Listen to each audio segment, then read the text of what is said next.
All right. Well, this will be interesting. I forgot to make today's stream public before I pushed the button. So we'll see if anybody shows up today.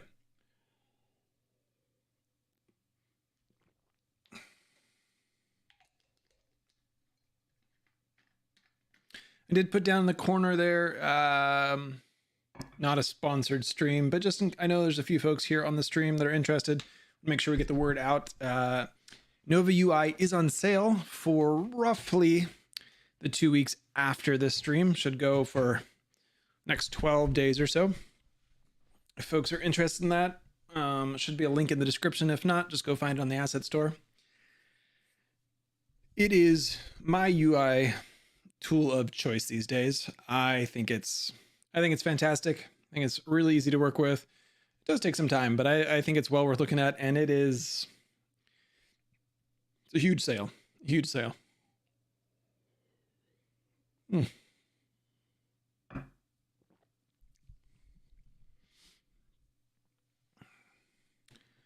So let's see what to work on today. So what I'm interested in, what I want to work on is this horrible result right here. This horrible result from the profiler is what I want to work on today. For fairly obvious reasons. It doesn't even show how low our frame rate's actually getting. It's dipping down into single digit frame rates, which is obviously not an okay place to be. A game like this, if it drops down to 60 FPS, I'm totally okay with that. I'm totally happy with that. But we've got to do better than this. We've got to do better than this. And what is happening here? This is, you can kind of see here, this orange section, which is physics, just grows kind of exponentially. It goes from this sort of reasonable space to holy crap, it's not good. And I think what's happening there is that the physics engine is getting so bogged down that it's dropping frames, so to speak, that it's skipping frames, that the physics frame rate, which is set at the default 50 frames per second, we're just not hitting that. And so you have this like, not quite cascading, not quite exponential, but you have this growing problem. And I think that's what's happening here. And this is getting caused by my enemies. A large number of enemies. This is 300 enemies on the screen at once attacking this single tower here. And you got out of control number of particle effects and all that. But what I want to focus in on is this orange part here, which is the physics engine. That is this piece right here. That is what I want to try to get rid of, or at least minimize, as a way of seeing like, hey, how many enemies can I really get on the screen without having to do something silly like go with dots or ECS or the job system. It's not really an or in between there. Use those things, which I kind of don't want to go there. I don't feel like I should be designing a game that needs to go there. So that's what we're going to work on today. It might take all stream. It might take another couple of weeks. It might be really quick and easy. So what I've got here, I'm just going to move this off screen for now. What I've got here is just this super simple test scene. There'll be some errors thrown in the console and what have you, but it's really just designed to kind of be super quick and easy, and let us test this quickly. So what I can do here, let's see, I can just press place. The reason it's called place has to do with some other internal things. So what that does is that right now that's going to release, I need to get rid of these console messages,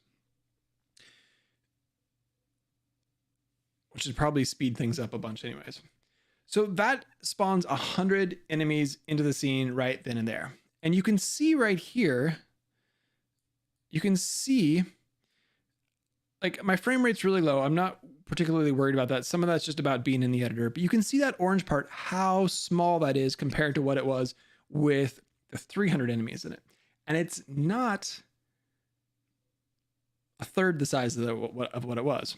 So if I come back in here, go back into play mode, and there's some pulsing going on there. I'm not entirely sure what's happening there. Where am I at? Spawner. And let's spawn another 100. And this will take a little bit of time. Obviously, we won't be spawning 100 enemies in a single frame. That would just be a bad choice. But now we're at 200. And you can see that it's grown quite a bit. It's really grown, but we're still chugging along at 30 FPS in the editor. So probably should be able to go faster than that in a standalone build. But we're definitely, this is not a happy place, but it's an okay place. If I spawn another 100,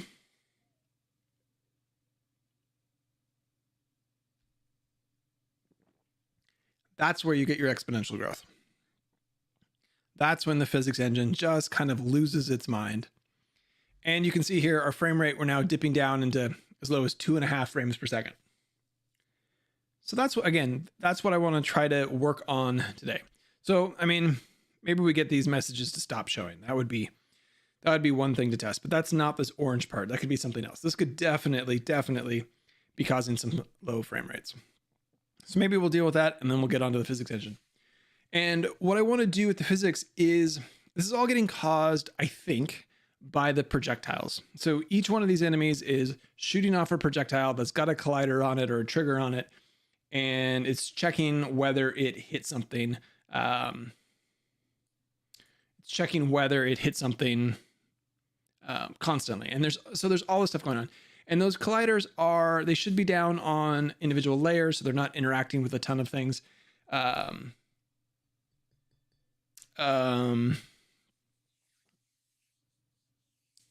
Yeah, but let's yeah.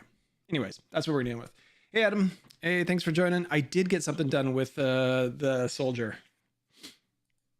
Let me deal with this error here, and then I'll show you. I didn't get a lot further. I did get it shooting, though. Got it shooting, which was surprisingly quick and painless. I was surprised how quick that happened. So let's look at this message here. So what I'm going to do, I'm just going to comment out that message for now. I think that's okay.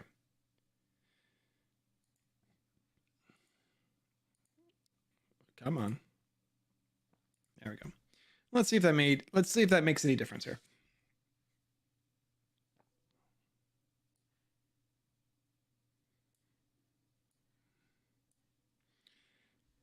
All right, we'll spawn our first 100.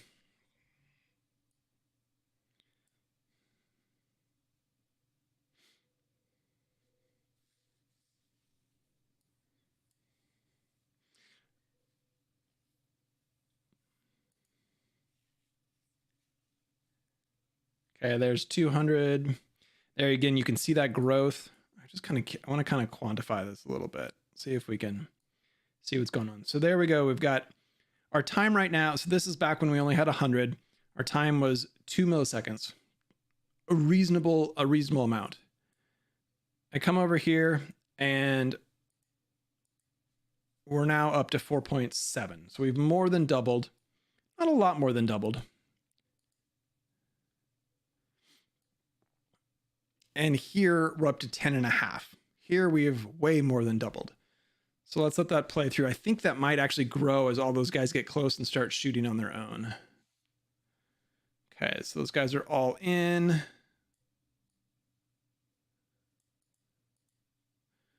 And yeah, we're up to 13. Okay, let's add one more in there and let's see where this is where the gnarliness comes in.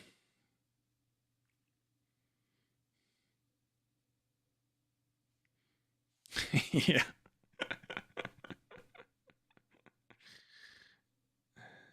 There we're up to almost 30. Here we're over 60. So that's just that crazy ass growth that is just kind of looks exponential. All right. Let's here, Adam, I'll show you the I broke it. I bet you I broke it. Let's see if I can put them in here. I think I can. Oops. Actually, I have to be in the scene view. Not sure what happened with the... these are the mini-map tiles that are glowing. I'm not sure exactly what I did there. So let's take that, and I'll turn the spawner off. Let's see, that should... I think this will work. I got a lot of my managers turned off, so it might not work. Hey, Iron Rock. Let's see if this... there we go. Okay, so they're flying.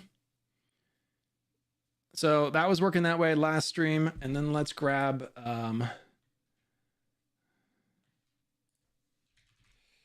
let's grab a... There we go. So now they're shooting. And I was dinking around with something last night, so it's why they're shooting quite so quickly. Let's see if I can find my Marine. I'll just do it like this. I just set the reload time too quick. There you go.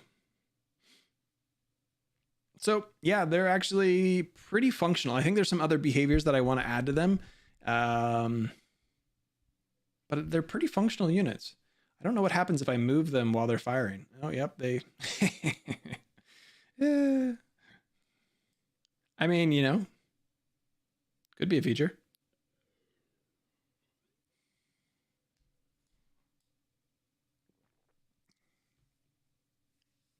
Anyways, yeah, it didn't take all that long actually to get that up and running. Let's see, where is my Marine? All these created so many extra projectiles. But yeah, I really didn't have to add very much. That's not the right... I don't know where my Marine is.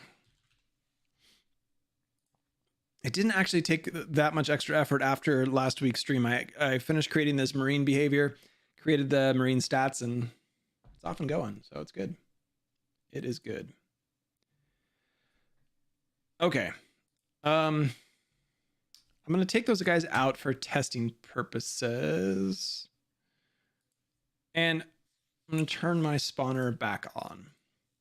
So what I want to try first is changing the projectiles. So those grunts, we look at our grunt here, which is what I'm calling them. It's probably is not what they'll end up being when we publish the game, but for now they are shooting this spit projectile.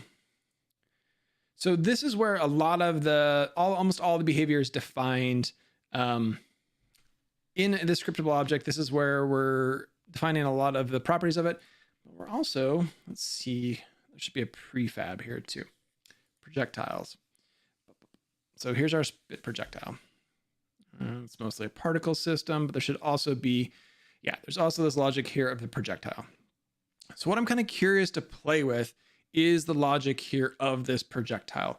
Can we tweak it in some ways so that it's more performant?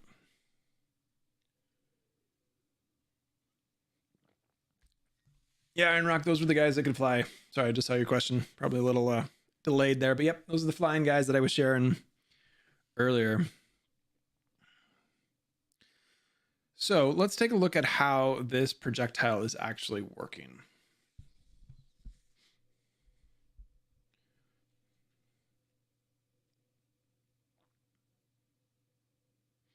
So I think so we just have an on trigger enter.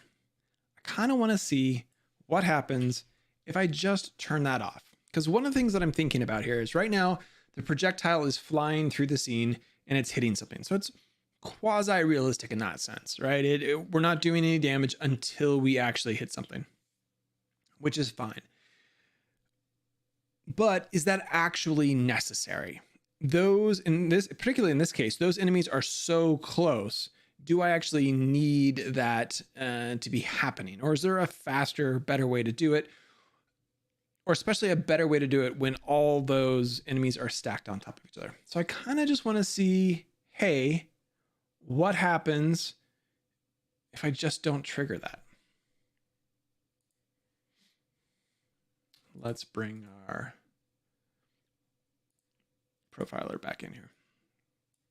Maybe I'll just dock this.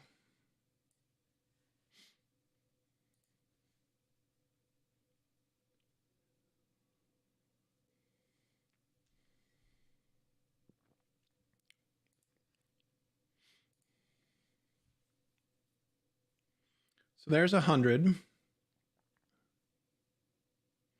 So we're still shooting, we're still instantiating everything, we're just not hitting anything. And if I check this,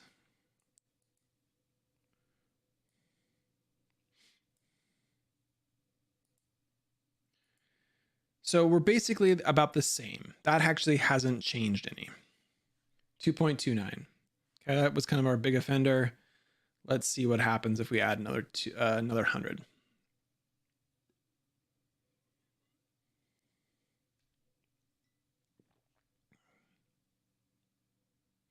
So we're still getting some pretty sizable growth there.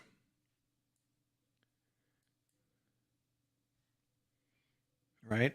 So that actually didn't change it very much. Okay, so that is not the culprit. And let's just keep testing here. I should get a piece of paper here and write these numbers down so we have some comparison. But so this will put 300 guys on the screen. You can definitely, I mean, and there's our huge growth. Okay. So I think I'm just wrong. It's not coming from those collisions. I bet you it's coming from the movement.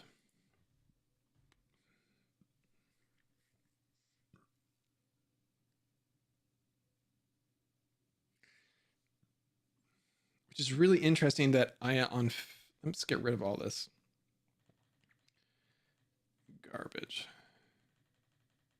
The favorite thing that I learned probably about a month ago was that you can use your middle mouse button and click on the tabs and they close. And apparently it's a thing. It's a thing in Chrome and like Edge and other browsers too. Middle click and the tab goes away. Absolutely love that. Okay. What's interesting here is that I'm actually moving.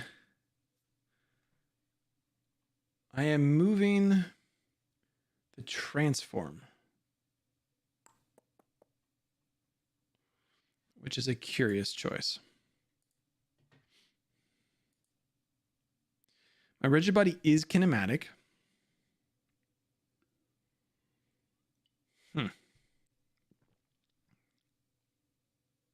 Interesting. So let's take a different tact because that doesn't seem like I'm really using the physics engine there much at all. I am doing it in fixed update, which is a curious choice, but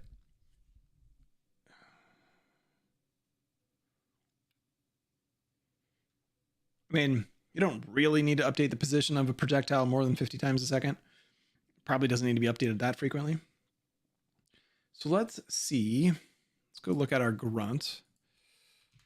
And let's grab that shooting behavior. I mean, essentially what I'm trying to do is I'm trying to dive down into what is actually causing this issue.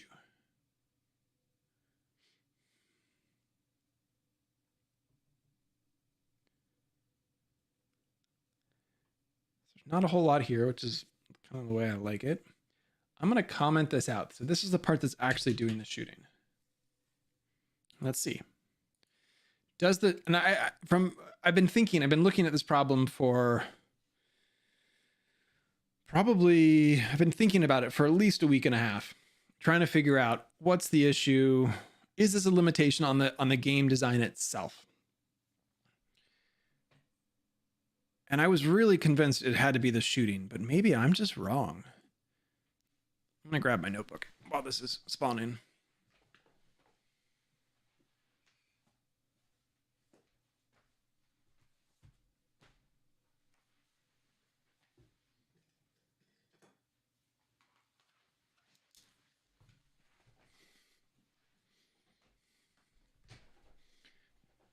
Oh, we certainly have a nice high frame rate.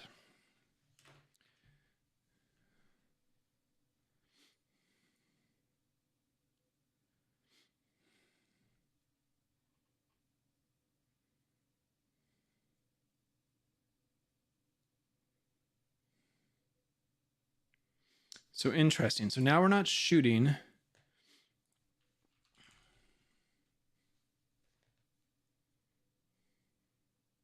And there's basically no physics load.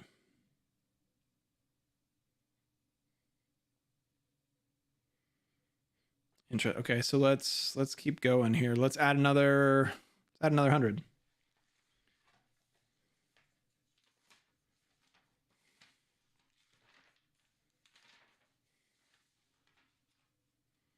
Okay, now we have something.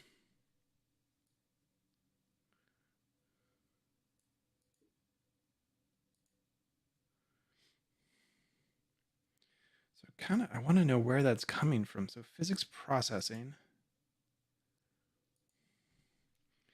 But that is, so now we're looking at 5.5 seconds instead of 15. Like, it's still not great, but I've got 200 guys swarming there.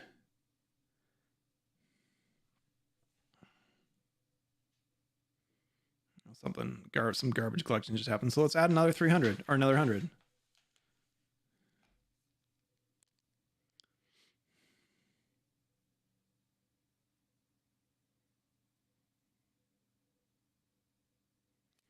Okay, and now we start to see that big growth again, which is interesting. So I'm wondering if there's a bunch of different things going on there. That's interesting.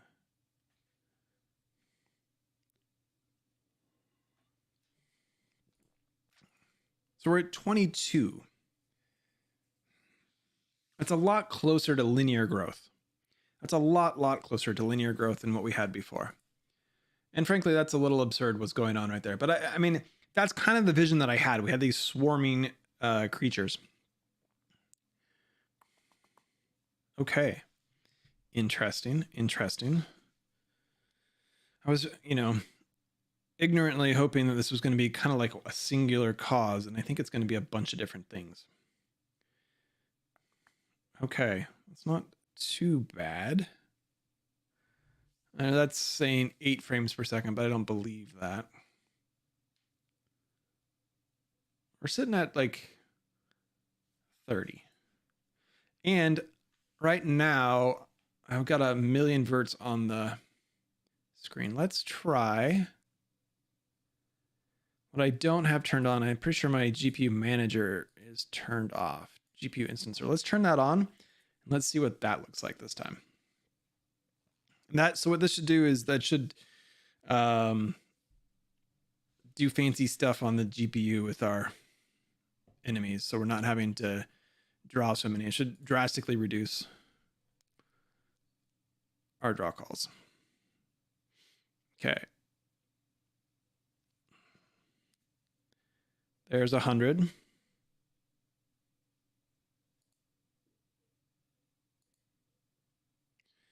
So, okay, now we're sitting at 5.6.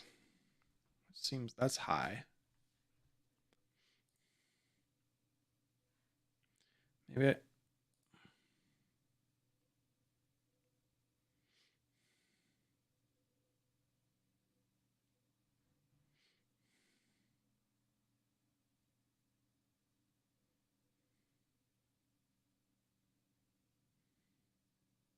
I may have accidentally, I wonder if I accidentally pushed the button. Let's try that. Let's try that test again. I may have double clicked. I got excited.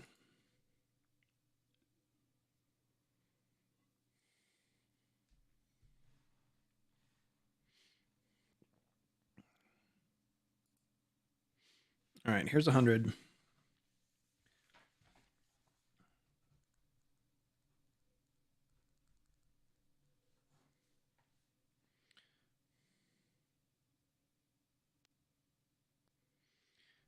There's 100 dudes. They're totally, I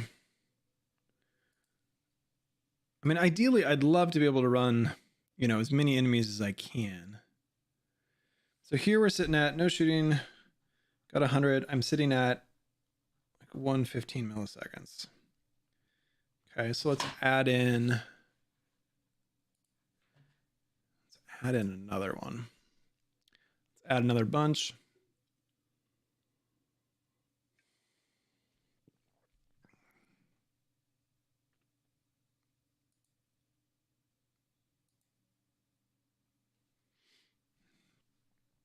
Now we're at 519. Again, these are rough numbers, right? These are pretty rough. They're going to vary from frame to frame a little bit. So there's 300. And notice, like, we're okay. Like, that's not a horrible rate right now. That's at 15. So that's before they start colliding. And then once they all get together, that's when we get this massive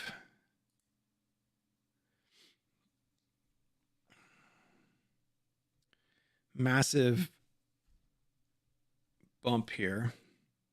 And we go up to 23. Huh.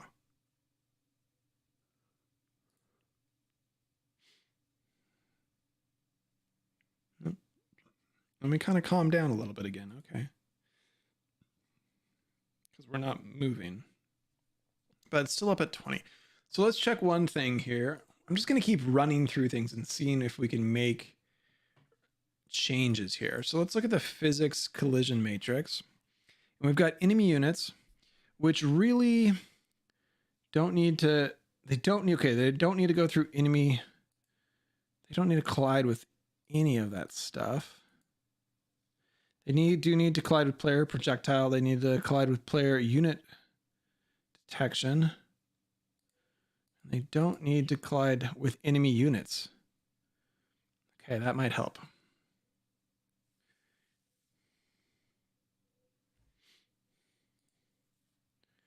All right. I don't know if those changes work in, let's make sure that's saved actually. It did not.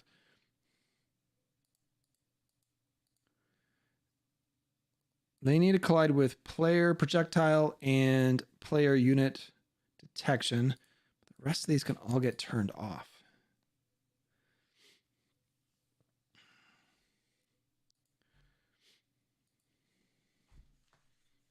Okay, so that first.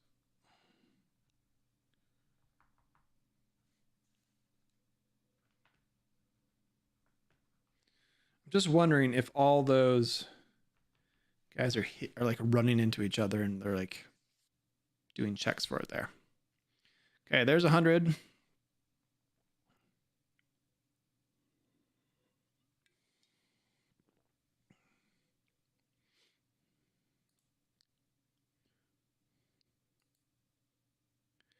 So, okay, so 1.7, give or take, that's not a big deal.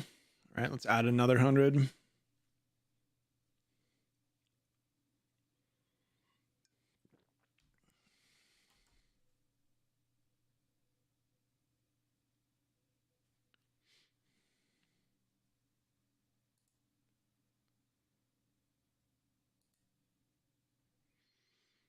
And there we're at call it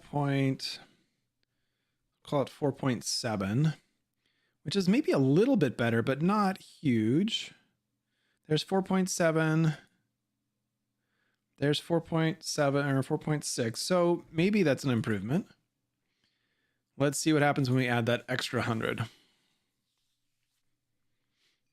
So some of my thoughts to get around this, like visually, I like this idea of just a swarm of enemies. I can make the enemies bigger. If I make them 50% bigger, it's gonna feel like there's more enemies. The other thought is potentially right now, so each one of these enemies has its own like pathfinding algorithm on it and such things. I might break it down to more like what I have the Marines, and so that I have a single unit that's got several subunits in it. Wow, actually that time is huge now. Okay, that's 20.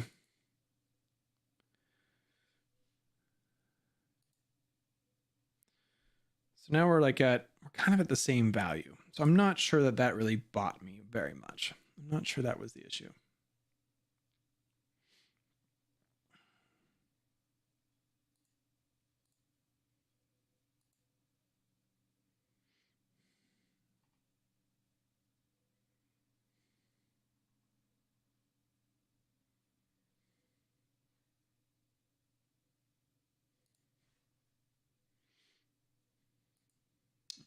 Okay, so that didn't really get me much. So I'm wondering where all that physics is coming from.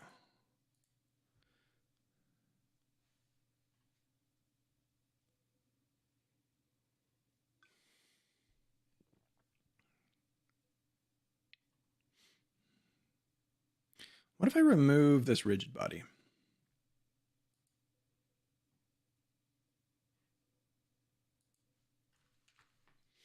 I wish I had better information as, I mean, I guess I could probably do a deep profile.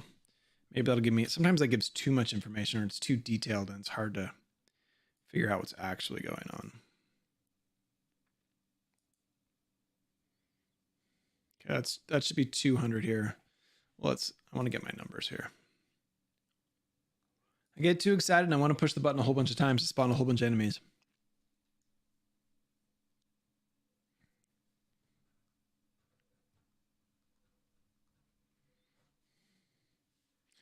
All right.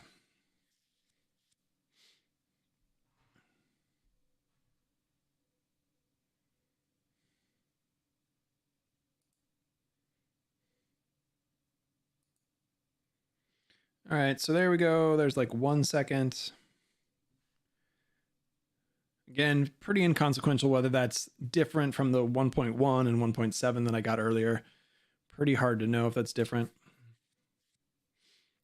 So we'll add another 100. And again, right there, okay, like that's tiny, right? Like almost nothing's happening. Like there's almost nothing going on right now, which is amazing.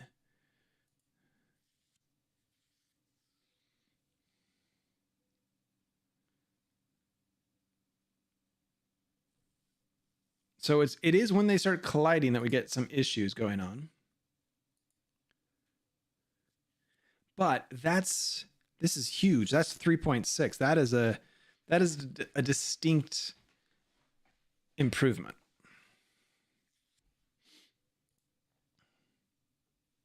So I've dropped from somewhere around 5 or 4.7 to 3.6, which that's great. So let's add in another 300.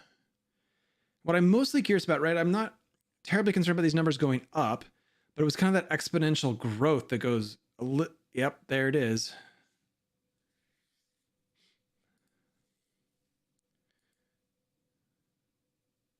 But still, that's 7.5 before they all get together, and 21 once they all get together. So again, what I think is happening here is that we're not able to complete all the calculations in a single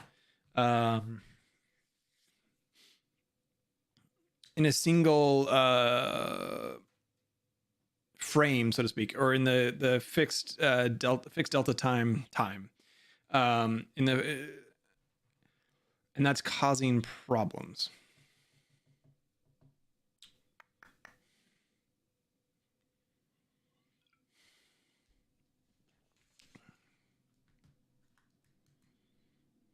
Because that's a huge, huge growth.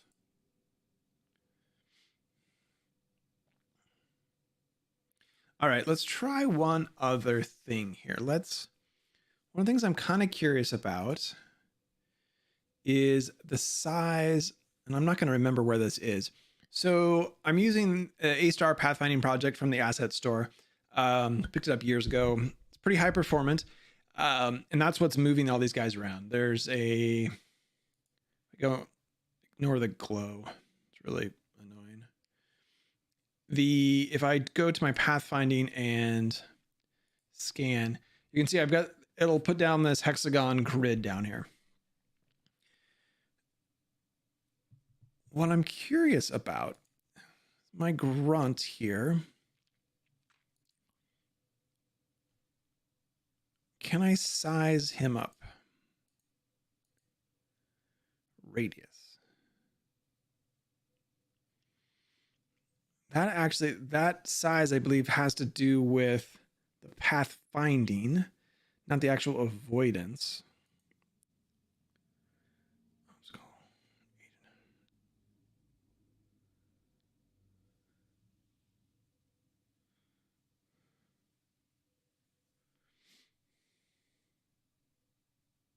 Hey there.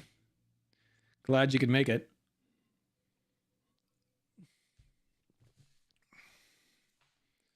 Got got a decent turnout today, especially considering I forgot to make the stream public until 5 minutes before I went on. Not a great way to get folks' attention. Well, let's see here. Let's make this something stupid. Let's make this like, well, let's not. We'll make it 10 times bigger. Let's get away from that horrible glow. I put a little bit of bloom on some post-processing, and it's just like now like blowing out those mini map tiles. Yeah, look at them. They're all spaced out now. I mean, that's not really the effect that I want.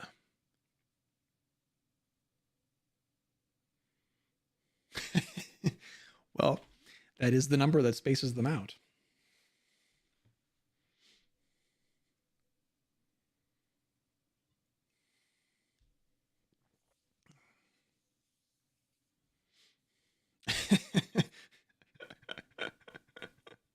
Okay. I'm going to keep testing. I'm going to keep testing this because that might make a difference.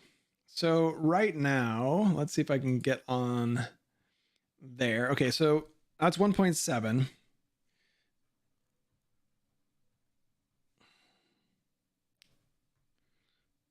Which is it is the same. Like that really hasn't changed. So let's add another 100 in there. I kind of love it.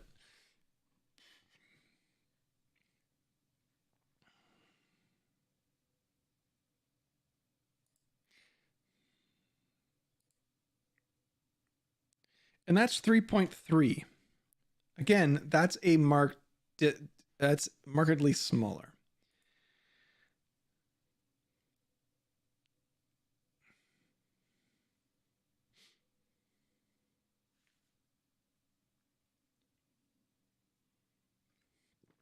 There's probably room to, performance-wise, right? We've got a ton of guys.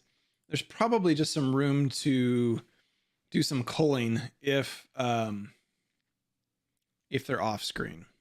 Exactly how we do that and keep them performant, something to think about. But okay, let's put another 100 there.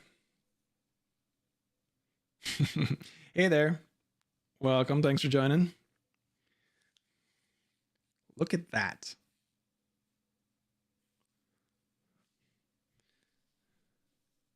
Okay, we got a big fart there of some sort, but let's look at. There we go. There we go. 6.14. That's freaking linear. We went from 1.7 to 3.3 to 6.1. Now, if you're an 8th grade algebra teacher, that's not linear. But if you're real world, that's freaking linear. That's awesome.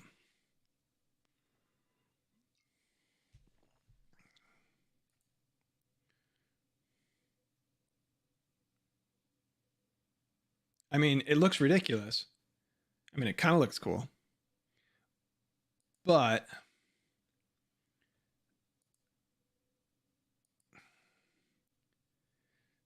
yeah, 6.3. I mean, this is when it was showing a bunch of gizmos on there. So I don't want to, that was when we were in the scene view.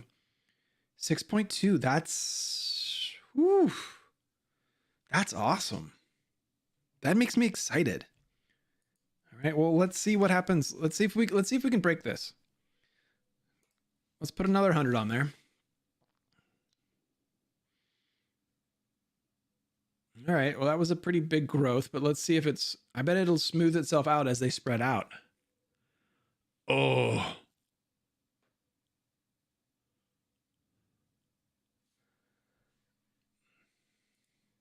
mean, realistically, I'm pretty okay with. I mean, I'd love to be able to say, oh, thousands of enemies, but.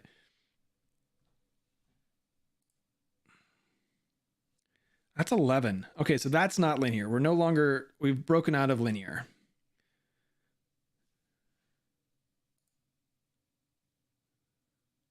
And again, I think that's because our frame rates dropped under 50. And there's a big part of me wondering if I can drop the frame rate of the physics engine. 50 frames per second, do I really need that? I don't know. Especially if I move away from physics-based interactions, do I really need that?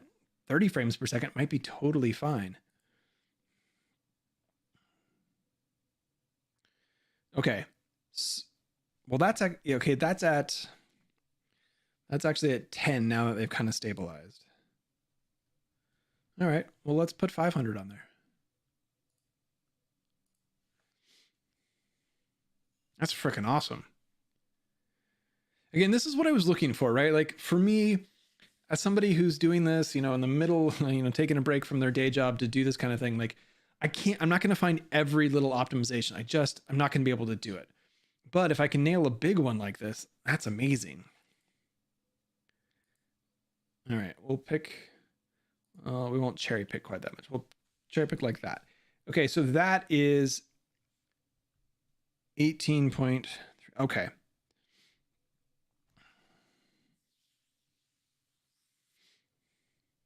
Again, we're no longer, so that was up to 18. So we went 1.7, 3.3, 6, 11, and 18. We're not linear.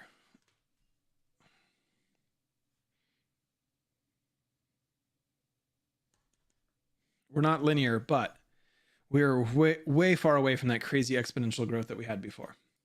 So let's look at, so that gizmo there, that is the size of our little dude. So if we bring that down to something more reasonable, we probably will get, if they're smaller, well, they're still, no, if they're all equal size, we should still have the same number of interactions. Well, let's find out.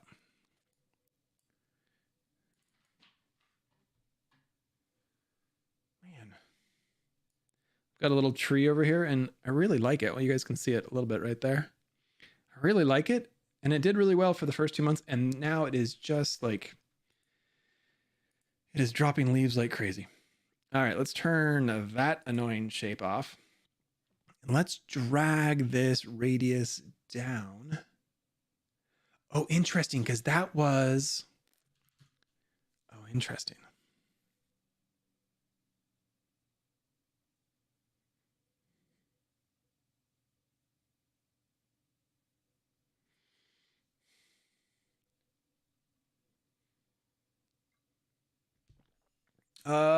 Let's see here.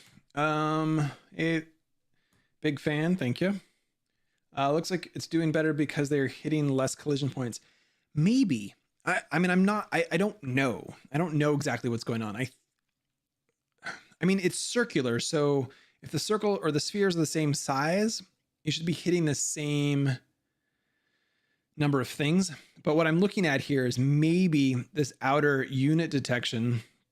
So this collider that's on this outside here is used for unit detection. Hey, am I close enough to actually hit something?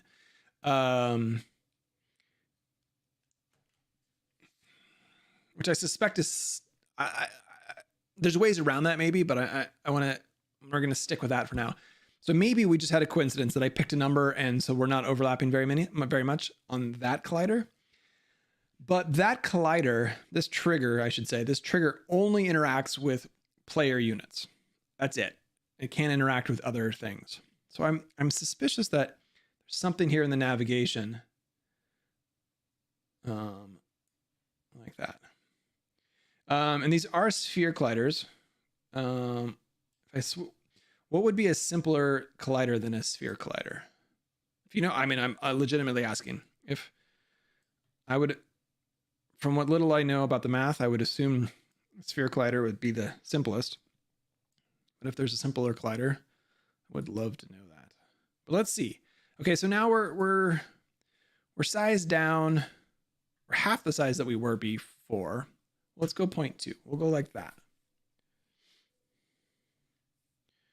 And then so that was a collider at, or that was at size 0.5. Let's try, I'm just making notes here. AI size 0.2. Let's see what happens. Let's make sure we set up our Turn that guy off.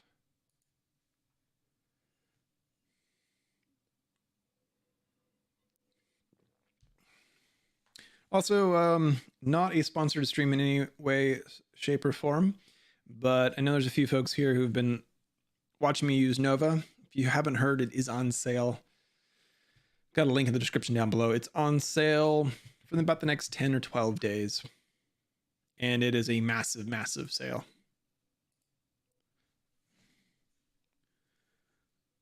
Okay, we're still huge. I mean, at some level, wow, I must have had him really small before that.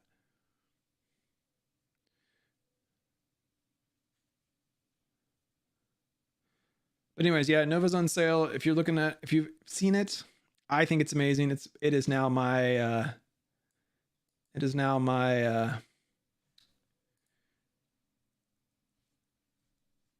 UI tool of choice. Actually got my day job to buy a handful of licenses, so I'm using it there as well. And frankly, when it's only $29 instead of $129, it's pretty hard to justify it, or it's pretty hard to not justify buying it. Okay, so with 100, we were basically at the same time as before. Okay, here with 200, we're back up, which is interesting. 5.87, so we're almost double what we were before, but still, actually that's worse. Interesting. All right, well, we're just going to keep experimenting here. So we found something. We found something that's helpful.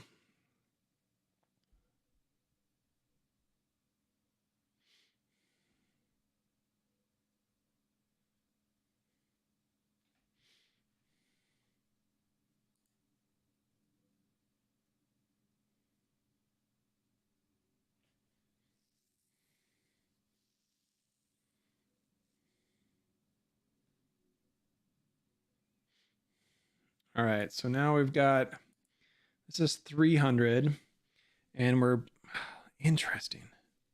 We're back up to 15. So still way better than where we start, well, sort of where we started, but we've lost the advantage. Interesting.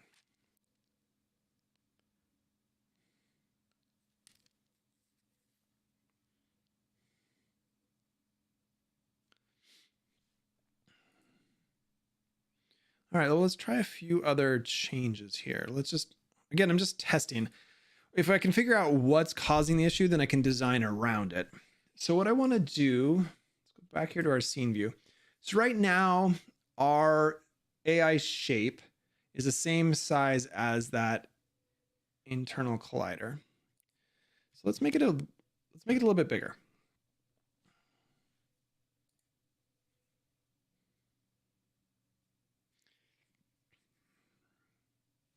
Let's try that.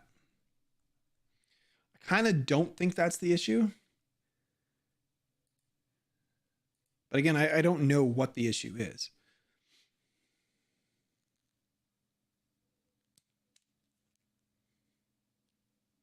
Yeah, no worries, no worries.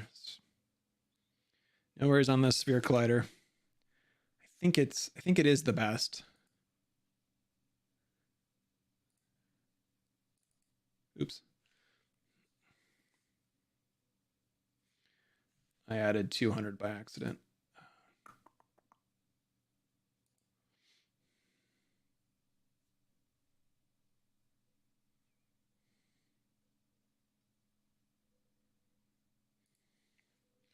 All right, so add 100.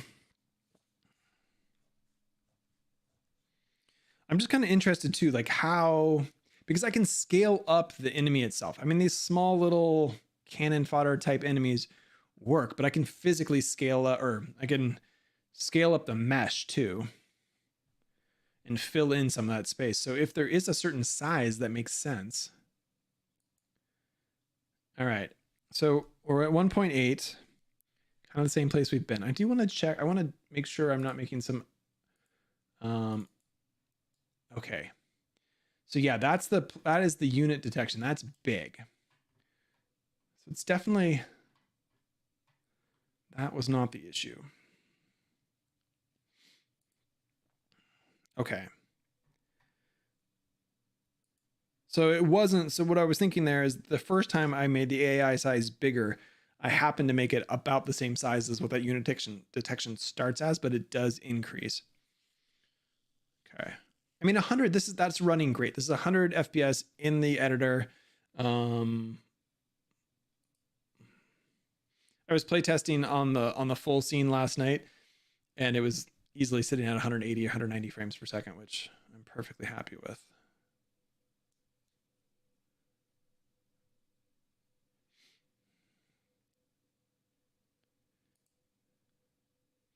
All right, so this is with 20. And that's at 6 again. So that's interesting.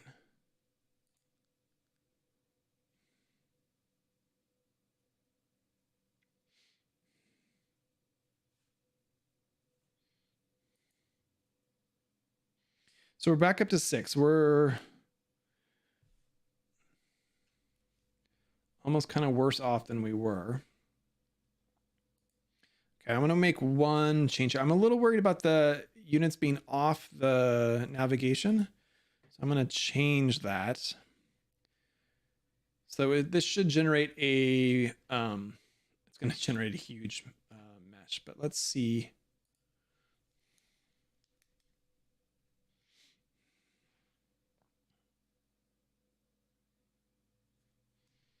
Just make sure. Okay, yeah, so we generated a mesh everywhere. So now, just see if this makes any difference at all. Because now that they're not going off the navigation area, they're actually navigating properly, or sort of properly.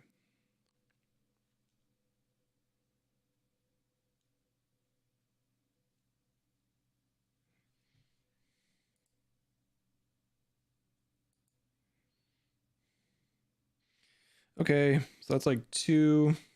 It's a little higher, but that's maybe to be expected with a more complicated navigation.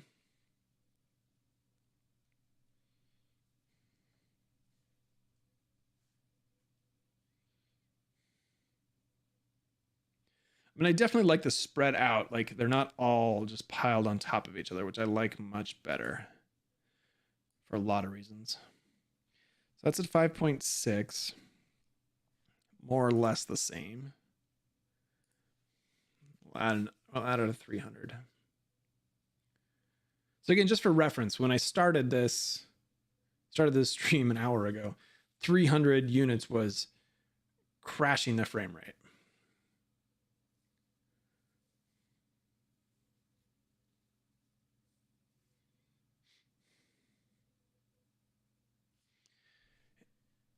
So that's not a good frame rate. So up to 21. Okay, so where is the cutoff here? Where in the world is this? Okay, so we tried 0.2, I tried 0.5. Let's try what's in the middle of that. 0.35.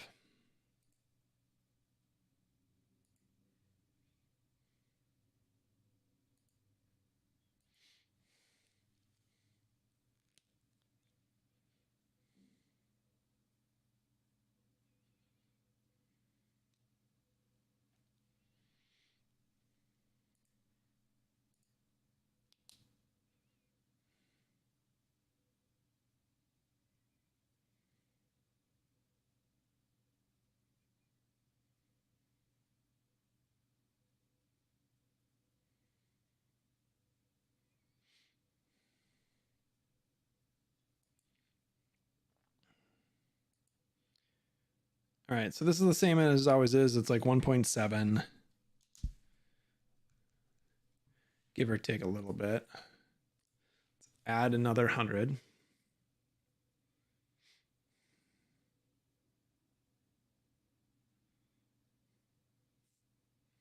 I mean, I'm never going to be spawning 100 units in a single frame.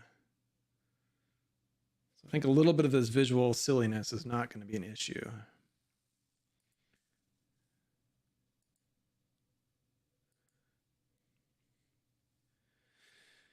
There's 5.2. Okay, so now we're starting to decrease again. Let's add a 300.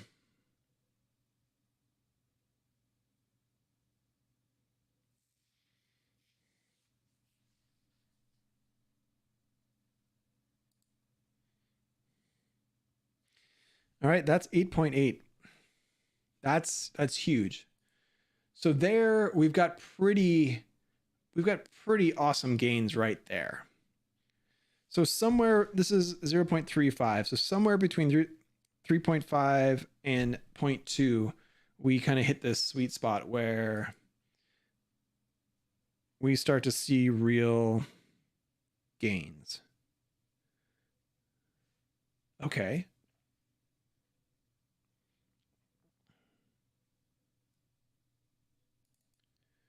So let's see here. What I'm curious about is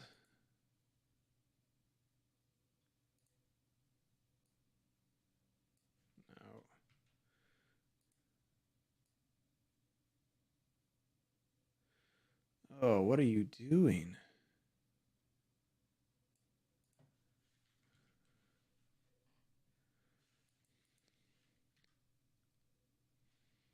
Why did you scale like that? What kind of crazy world? What? All right, let's try this out of play mode. What I'm curious about is, okay, so if that starts to get some good or better performance,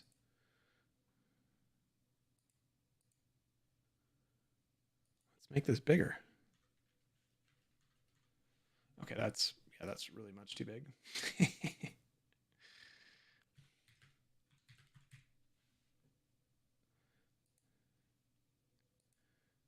I mean, what if I make them big?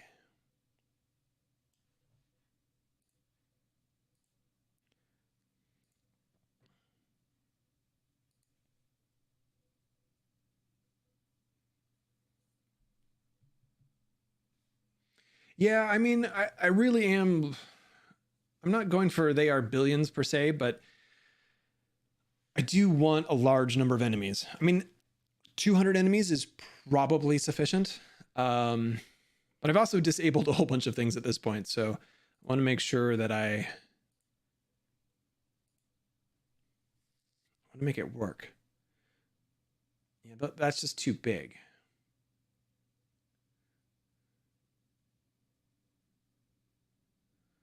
It's so big that they're like, yeah, that doesn't work. All right, so that's too big.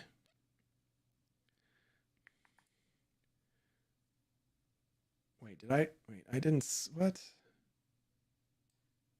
Oh, okay, it was this sub one.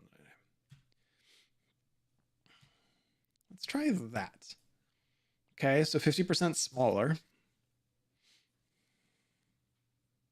Yeah, they are billions is very cool, but there's no way me in my spare time can manage something like that. And I think I can kind of, let's, did I forget to save it? I probably did. Yeah, I did. I suspect there's some of that I can hide by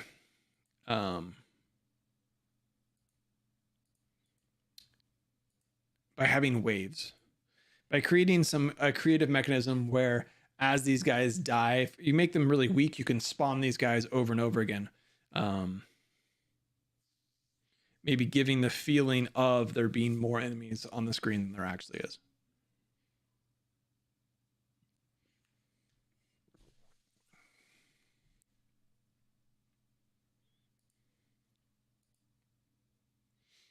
I'd certainly like there to be a couple hundred on screen if possible. All right, oops, here's 200. I guess we're just testing size anyway, so.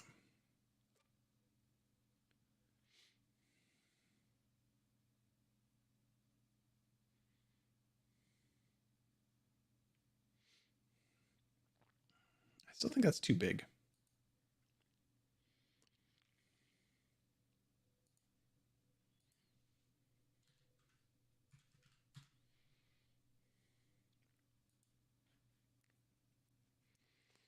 Yeah, I'm checking now. I mean, because what I'm kind of the stage that I'm in right now, I've got a lot of the systems built. I had this vision for a game, and I'm now trying to like plan out that first.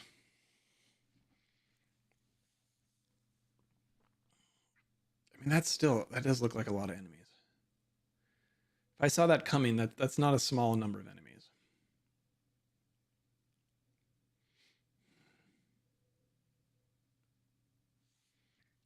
So I guess to finish my thought before I interrupted myself is I'm really trying to work on this like first 5, 10, 15, maybe 20 minutes of gameplay and really get that dialed so I know what's going on. And dial that in, because I think in that process will really take shape the core game loop, really refine that, get that feeling good. That's what I want right now. And getting these enemies, I mean, that's not a small number of enemies. We're gonna tank the frame rate here. All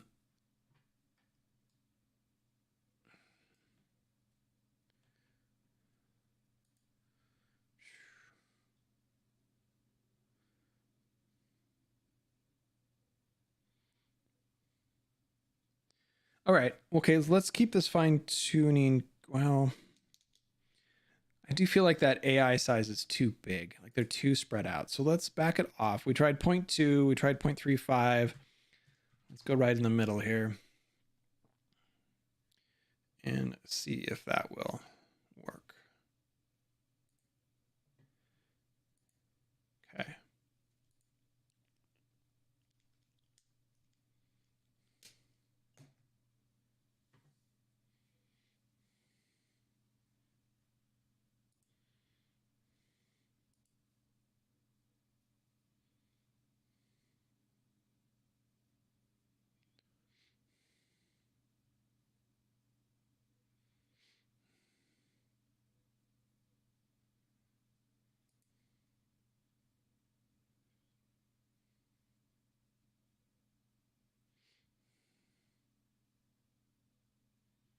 That might still be too big.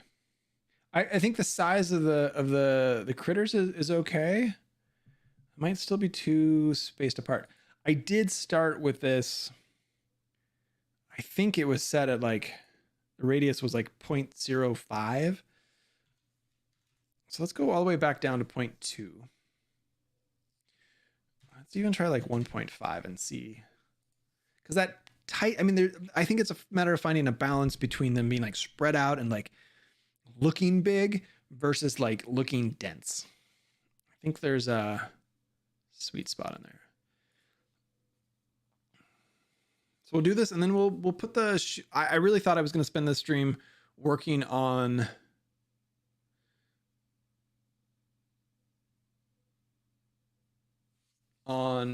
projectiles. I really was thinking it was the projectiles. Oops, I'm in isometric mode.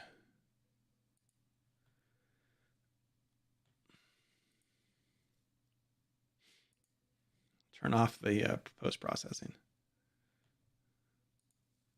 Okay, this is gonna crash the frame rate here because I gotta draw everything. So there's my agent size. And what size dice had that's at 0.15. I think I can even make that smaller. We're still gonna be 10 times bigger than we were before. Or at least double the size. Let's see what happens.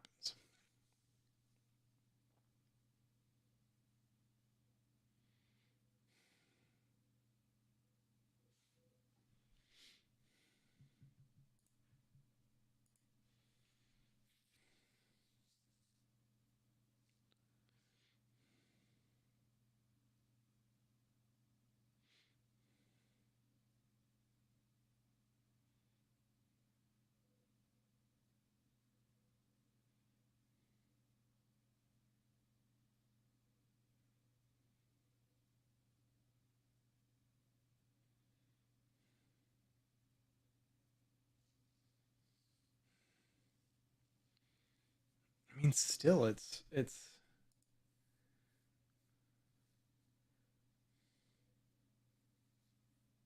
I forget? Did I forget to? Did I forget to say? Or let's see. Did I forget to push that change? Yes, I. Oh, jeez. Oh, I did that at work today. I like, let's make that a little bit bigger. Like, was writing some code and like testing it. Couldn't figure out why it wasn't working. You know, and then of course, what have I done? I forgot to save the file.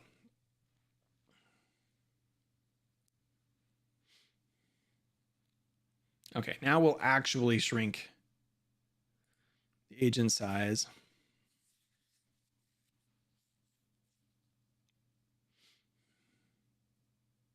I mean, potentially this, I mean,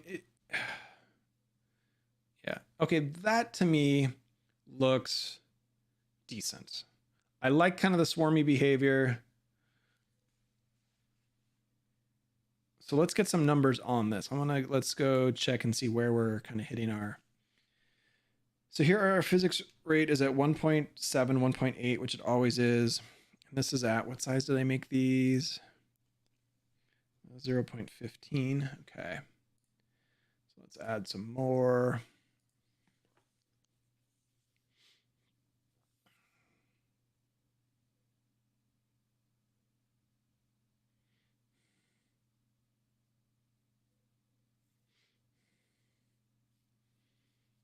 That density, it might be, I can probably ease off the density a little bit, but that's feeling better. It's like there's a swarm at your doors.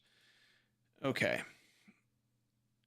Okay, 6.5 for that. That's still, again, reasonable. Let's see, where do we cross our threshold here? Where do we... I mean, that's now 300. I feel like if you've got this many guys built up on your doorstep, you're kind of done anyways. But again, there's our kind of our exponential growth. We're up to 22, which is really interesting. The only time we saw that really good, I kind of want to go back and repeat that, is when it was at 0.5. 0.5, we had a dramatic reduction.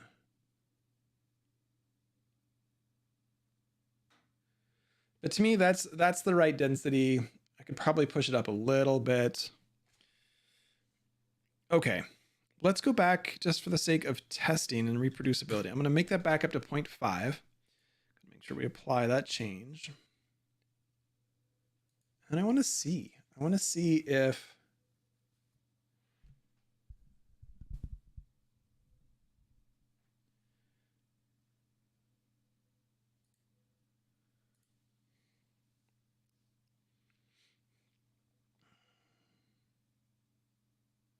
All right, the 100 I don't care about. I'm going to spawn in some more right away. There's 200. Let them get settled in a little bit. I mean, they look really silly. It'd be nice if I could size them up like that. Okay, yeah, see, that is 3.6. That's the same, or 3.7. It's effectively the same value I got before.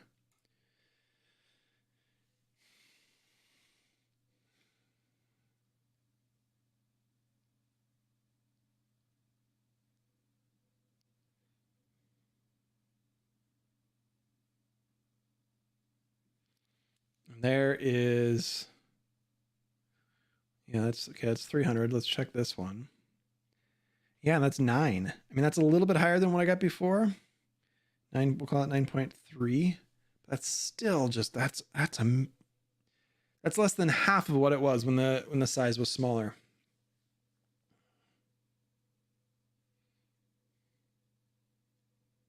That's pretty sweet. Okay, that's really interesting. I mean, yeah, that's interesting. All right, I want to try something else now. So I'm going to size these guys back down to what I think is going to be a number I like better. So I'm going to go to like 0.18 and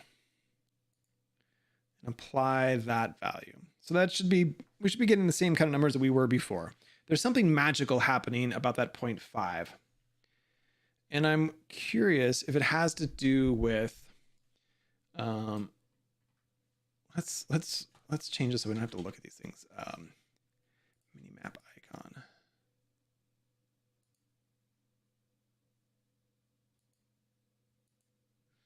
We'll turn all those off.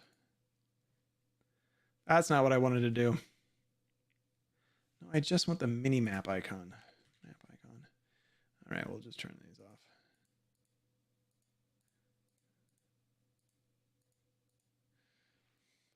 A little less glaring to look at here. What I want to look at is this pathfinding. So right now, I was playing with this because I'm having some problems just getting the settings right.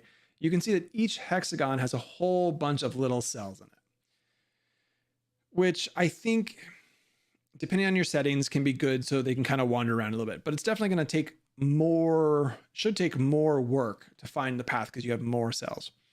So let's up the size of these. Let's go from 0.5 to 1. So now we have fewer of these. Let's see, what's our issue?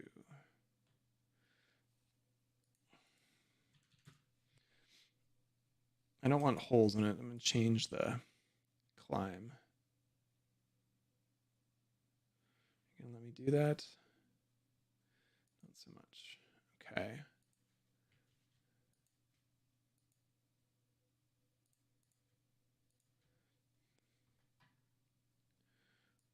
I'm just going to lower those down.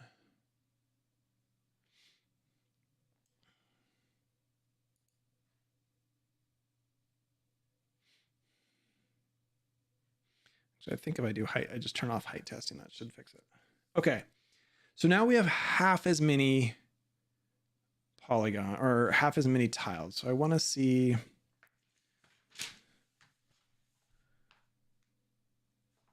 if that has impact.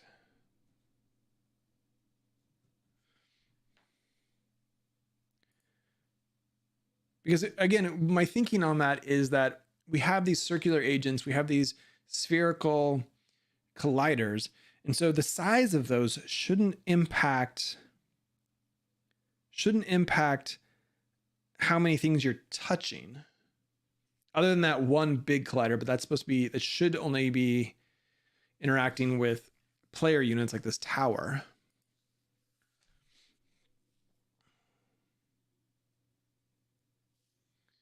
There's 100 guys.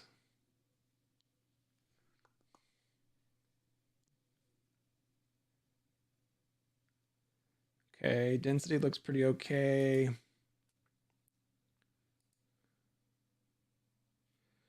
Okay, so that's 1.8, give or take. That's what we're always sitting at. Let's see what we got if we get another 100.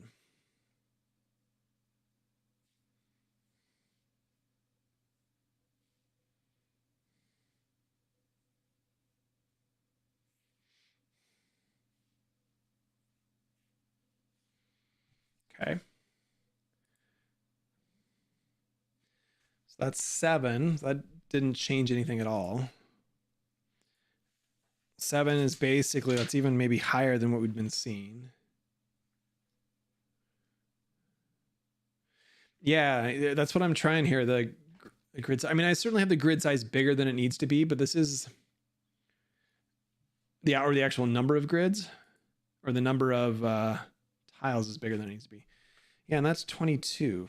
So that didn't change anything.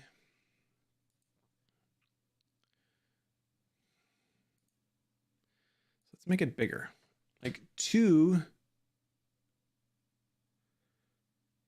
So that's actually the size of a hexagon. So you can see these actually line up. The way I've got it set, they're actually lined up with the tile. So each tile is its own, each hex tile is its own node in the graph.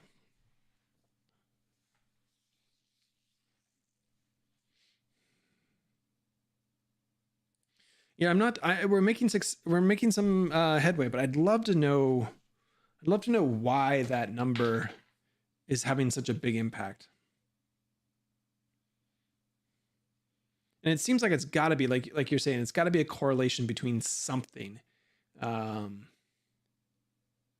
geometrically, again, spheres pack like spheres pack. It doesn't matter how big the spheres are. Okay, so there's 100. Same kind of result as we've always seen. Here's 200.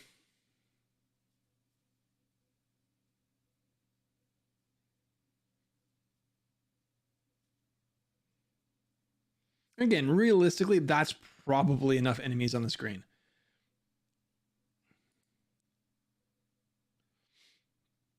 Okay, that's 6.2. Let's get another sample because that looks smaller. There's 6.3.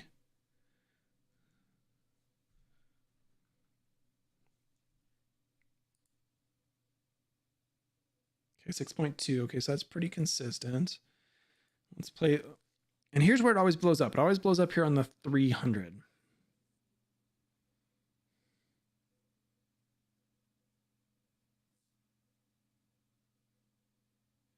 You can see it. It's just like boop.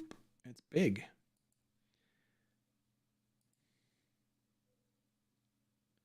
Yeah, and that's 21. I wonder if anything else is like.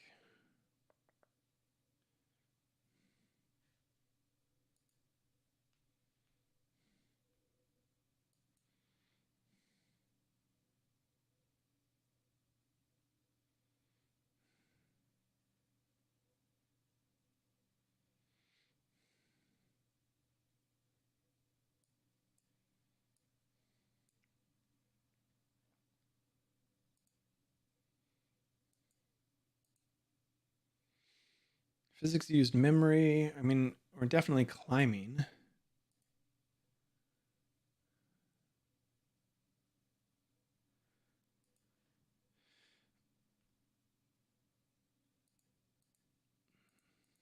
We do have a whole bunch of overlaps there. That's interesting.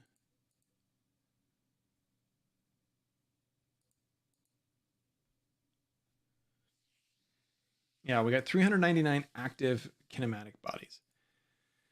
I wonder, I mean, kind of that milling around is part of like making sure they come to life, but it would be interesting if we could get them to like rest. I bet you if they all stopped.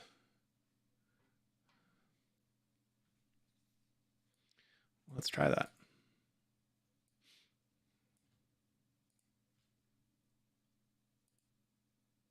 Oh, that's not. Oh, but interesting there. So there we have this huge. Now we're all on top of each other again, and it went freaking bad shit crazy.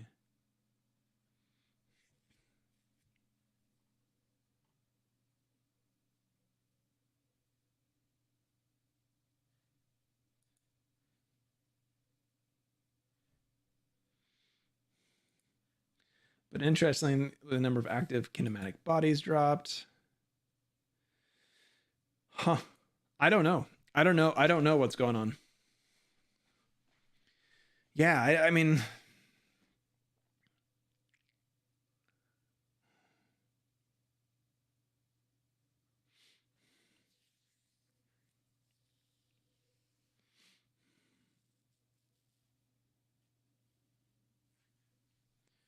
it's interesting. Okay. But we still have.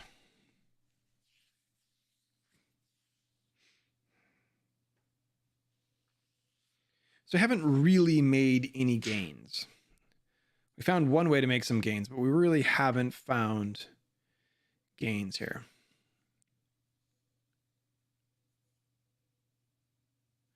Well, let's see. Okay, so here we got, okay, so that's not working, but we do have clues that this is navigation oriented.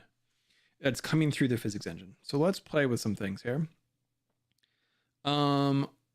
Our pathfinding, the size of those nodes didn't seem to make any difference, which is kind of impressive in terms of the algorithm that's doing the pathfinding.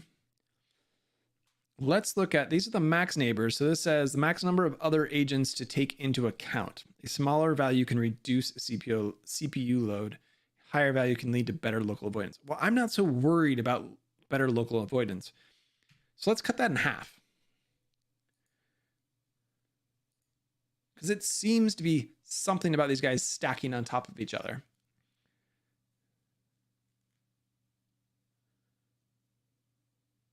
Oh, there, we got some layers there too. We should play with those. There were some layers on that same thing, what we collide with.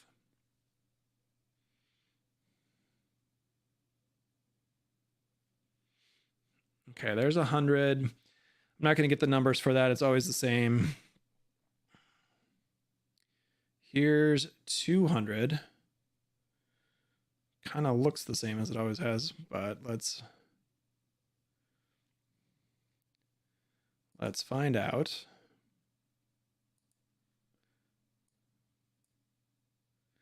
At 6.6, it's the same that it always is.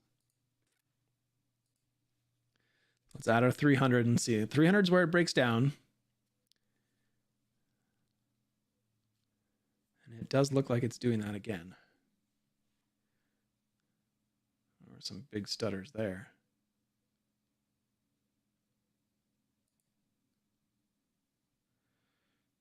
That's 25. That's even worse, actually.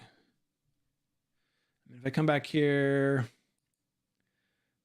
it's definitely when they're stacking up. It's when they're stacking up that's the problem. And so maybe there's other ways of engineering around that of, you know, maybe there's clever ways of getting around that. And what I'm thinking about is, right, like, so I have a class that's in charge of the targeting. These enemies themselves are not necessarily in charge of their targeting. If they see one close by, they'll grab it. I need to think about how important that is, but I do have a class that's in charge of targeting. It basically looks at all the player units and assigns them a score. Yeah, exactly what you're thinking. I can easily send 100 to a different target. So that shouldn't be, that's doable, I think. I mean, it is doable. I don't know how easy that actually is going to be. Okay, so actually, did I actually...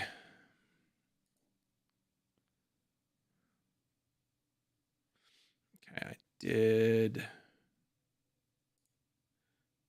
Okay, just making sure. I wish I could actually just change things here on the prefab. So what happens? Do we have tooltips for these things?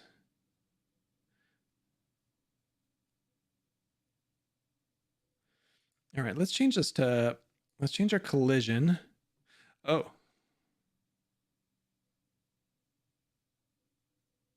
these are its own internal layers. Okay.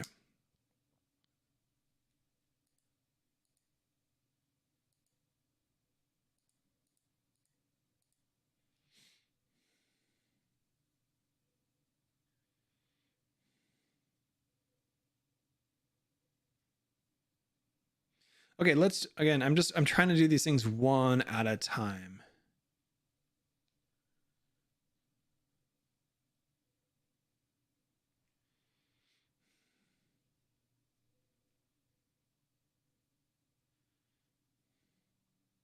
I'm looking here and seeing what other options we have.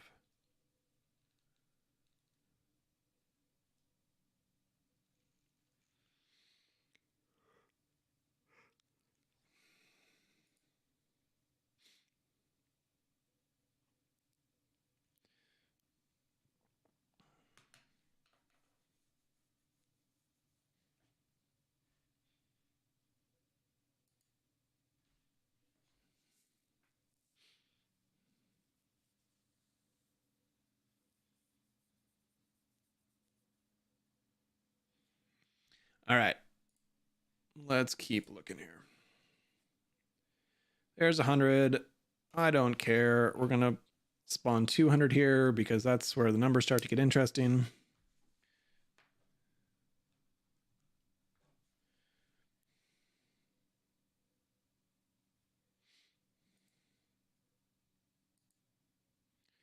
Okay, that's 5.9. It's a little bit better. We're not quite settled yet. Let's go let everybody get settled.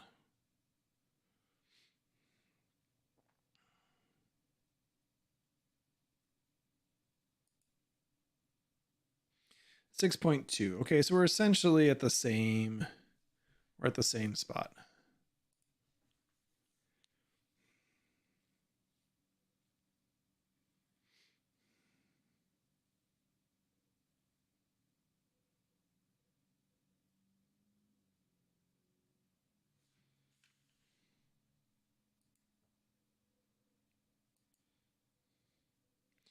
And that's at 19. Maybe we need to let them settle a little bit better.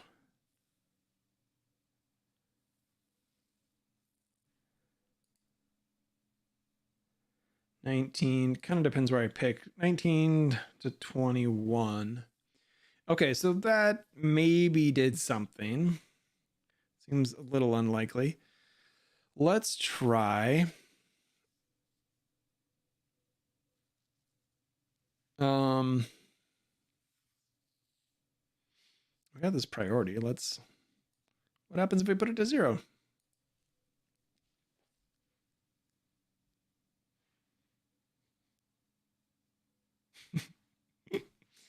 Making for a thrilling stream. Watch Jeremy randomly change values and then see if they matter.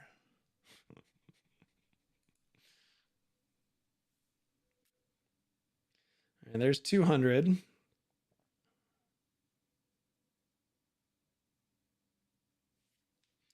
I mean, they're all the same agent, so it doesn't seem like changing their priority would matter much.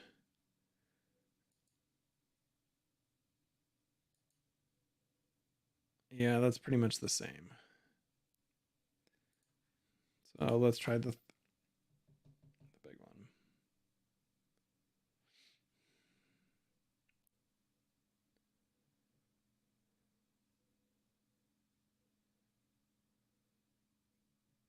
Hey, see you later. Enjoy your day. Enjoy your day.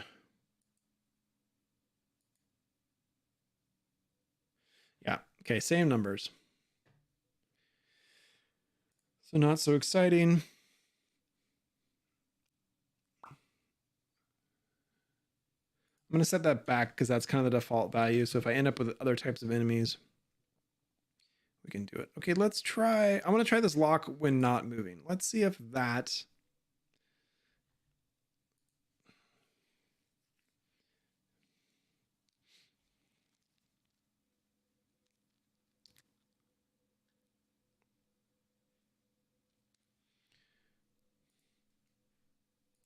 It seems like if we can get some of these agents to settle in and just be like, you know, well, there we go. Those guys are stopping. You can see them. You can see that those guys are stopped. They're also the ones that are able to get to their location.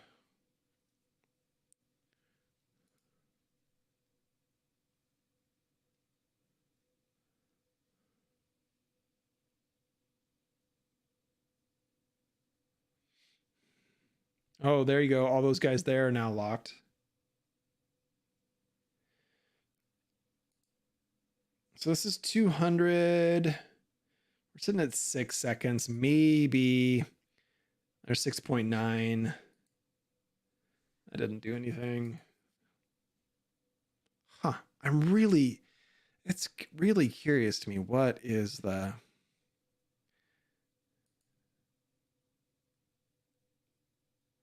What is the issue? All right, well, let's try dropping the max neighbors. Let's look at 1.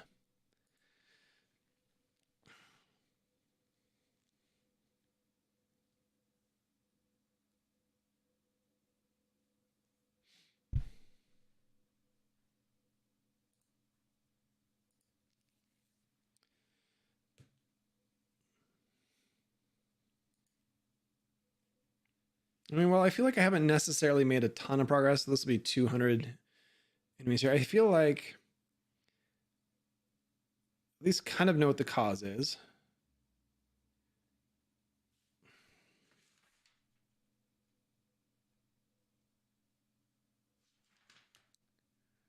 Oh, they're going ape shit there, which is pretty funny.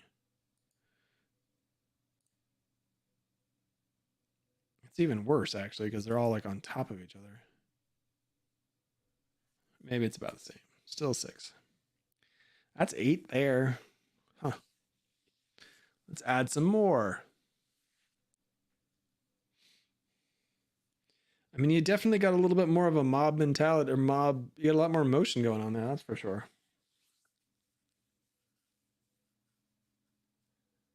Jonathan, have I always used Unity? I have. I have always used Unity. I picked it up 9 years ago. 9 years ago as a way to learn how to program. And there's definitely been times where I have thought about going to something different. Unity for about I don't know, I can't remember when it was, 4 or 5 years ago. 4 or 5 years ago, something like that. Did some really crazy ass things with their pricing, and a ton of us started looking at Unreal. But they listened to all the complaints and fixed that. And at the end of the day, none of us bailed. One of the problems is once you put in so much time into an engine, like you know it, yeah, going and learning Unreal wouldn't maybe be that hard, but it would set me back quite a bit. Could be kind of fun though to just try a different engine, build something simple. I wouldn't build something like this. But, okay, let's see.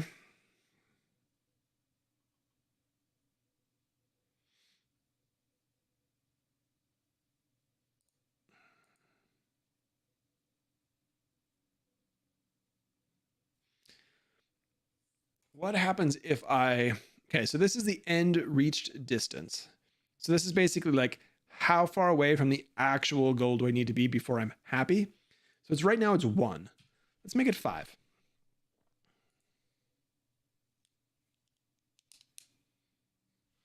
But yeah, I've always used Unity. I mean, for me, I don't know. It has everything that I need and a whole lot more. So I did look at like I said, I spent a little bit of time looking at Unreal very briefly. It was like a month of okay, that's that is not the behavior I was looking for.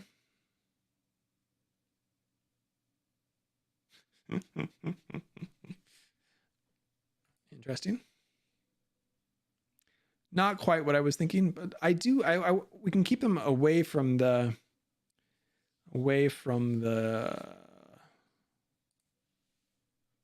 let's make it 2. We can keep it away from that tower, which I can do in other ways. Yeah, I looked at Unreal for about a month fairly seriously, downloaded it, started playing around with it. What's the other one I was thinking of? Game Maker, looked at that for 2D stuff. I think you could make some pretty legitimate 2D games with Game Maker. But ultimately, I've never really had the time to dive in to another programming language and really like feel confident about it. All right. That's 100. This is 200.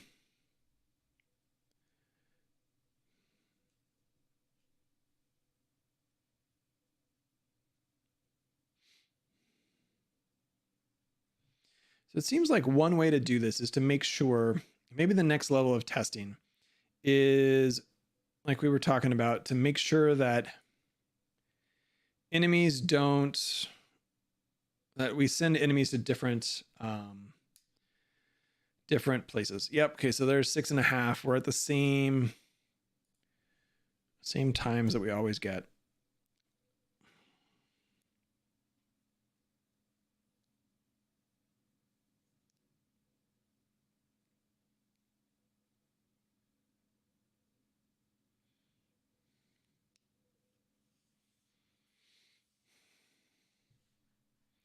I don't feel like that would be, I need to think about how to engineer that, but that might be, Yeah, we're kind of down at the same. We're down at 19, which is maybe a little bit better than it has been.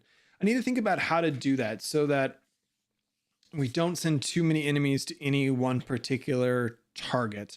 That's probably a good way of splitting this up a little bit. So let's try. Well, let's try an experiment here. Let's try an experiment on that without getting too deep here into the code.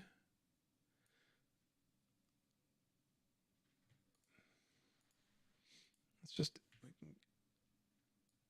organize this a little bit.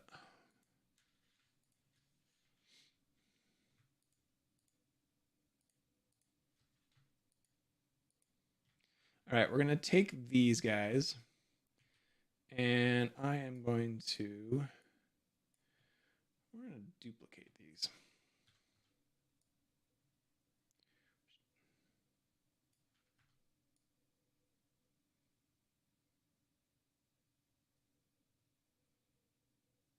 Okay. And I'm going to grab, I want that one on the end. We're going to delete that one. And the rest of these, we're going to adjust their position so that they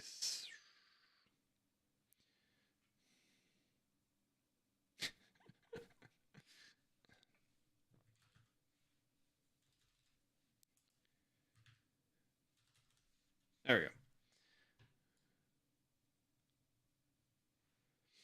Okay, so we're going to try this.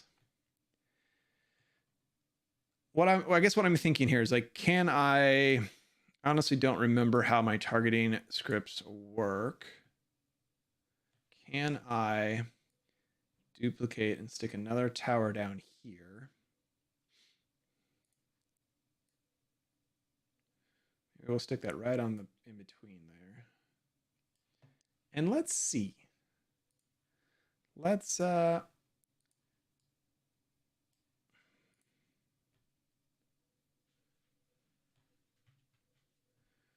adjust our game camera there a little bit. Let's see. Can we get enemies to go to both towers?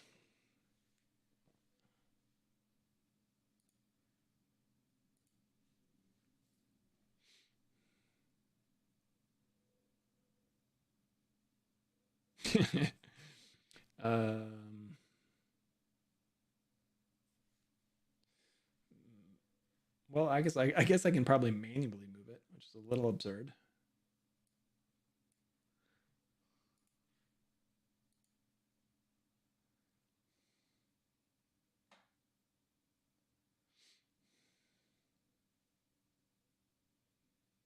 All right, so now we have 200, but they're at different places. So now we actually have this. Oh, and that looks good. I mean, I got this big spike here. Oh.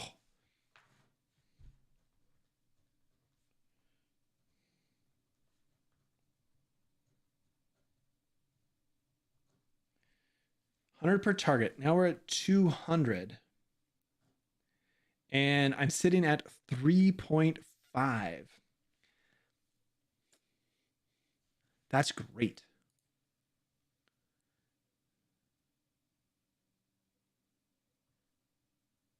That's awesome.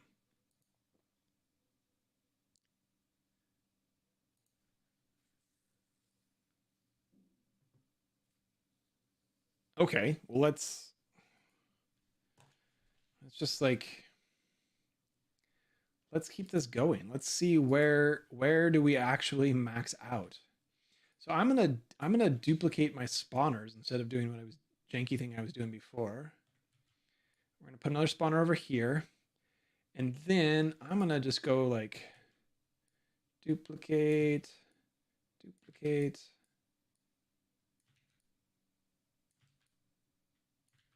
Doesn't need to look pretty. It's nice if it looks a little pretty.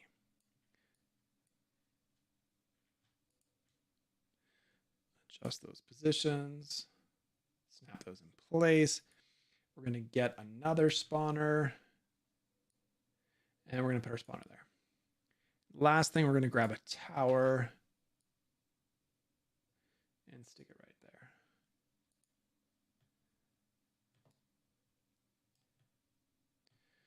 Okay.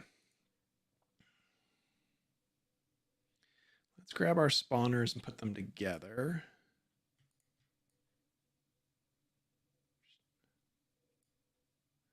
Okay. And we're going to go into play mode.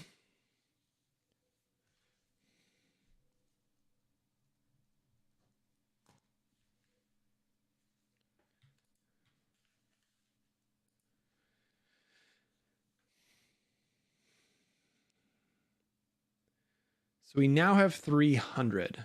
I don't know exactly how they're all going to split up.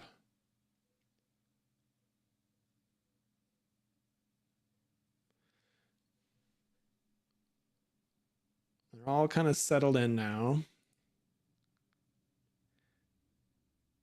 And we're at 7.5.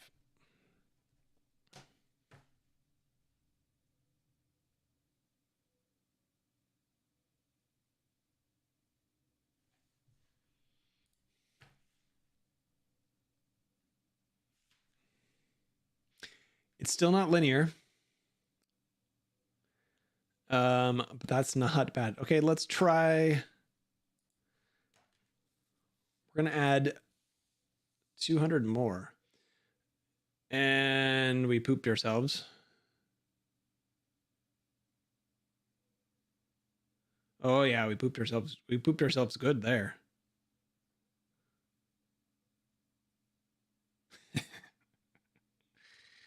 Yeah, that is amazing.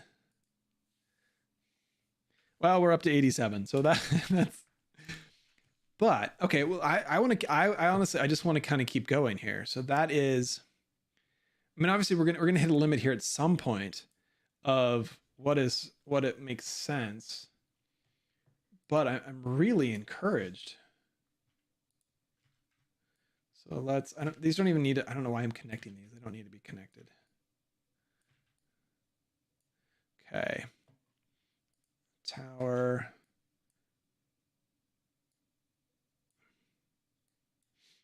Grab another spawner.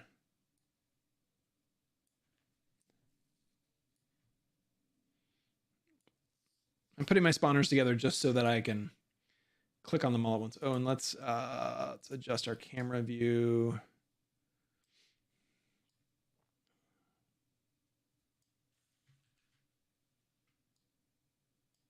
Let's get out of isometric mode. That'll make it a whole lot easier.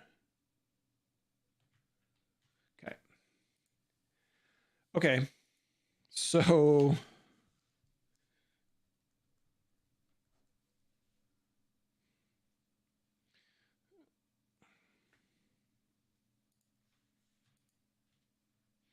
all right. Spawning 400 on a single frame.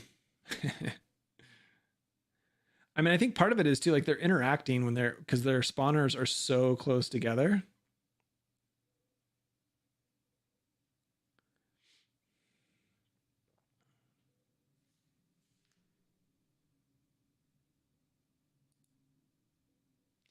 Okay, let's try to not cherry pick a trough. That's 12. That's 12.7.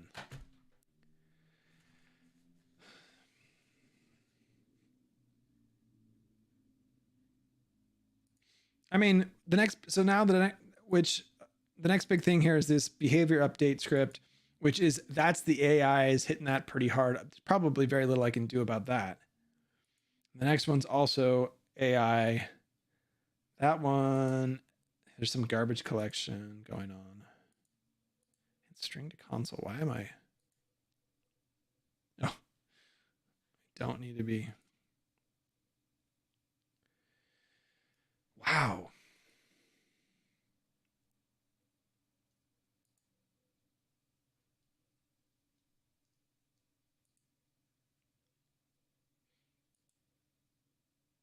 I mean, rendering is still big. Rendering's almost 2 milliseconds, but we can deal with that step by step. And it doesn't look like my GPU instancer is kicking in. We're rendering 1.1 million vertices with almost 1,500 draw calls, so, or batches. And So it doesn't look like it's working right for the grunts, but that's awesome. That's fantastic. So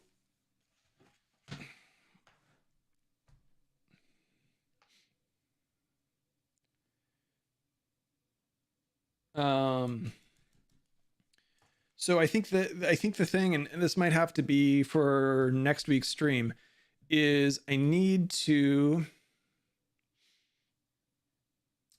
deal with so this enemy management. So this is what I've got, this enemy targeting script over here that gets a list of all the player units.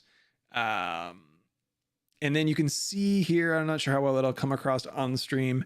I've got all these targets here, and then I give it a target value. So I'm giving it a score, which is how I'm selecting which target to go to.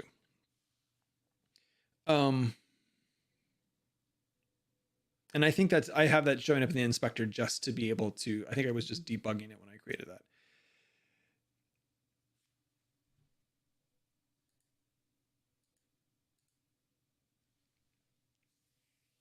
So I think somehow without it being,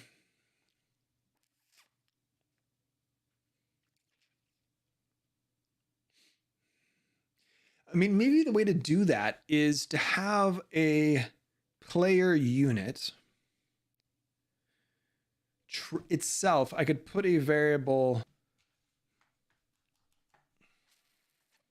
I don't know. I need to go back and look at how I'm doing it here. Somewhere, I think it may be as simple as having an integer that's tracking how many units are targeting that thing. And we just cap it at something reasonable. I mean, 100 works, but 100 is a lot.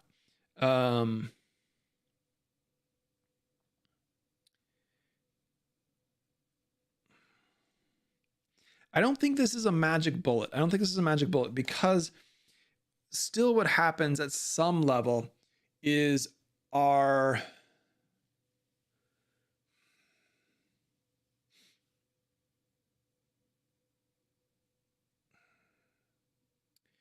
right. I guess what I'm thinking about is if I put this back on a map, right, I can direct the enemies to different targets. That clearly will help. I can't just send to the highest value target. That's just not going to work. I'm pretty sure that's just how it's working right now. And their value is influenced by how far that target is, which is why all the units from a single spawner went to a single target.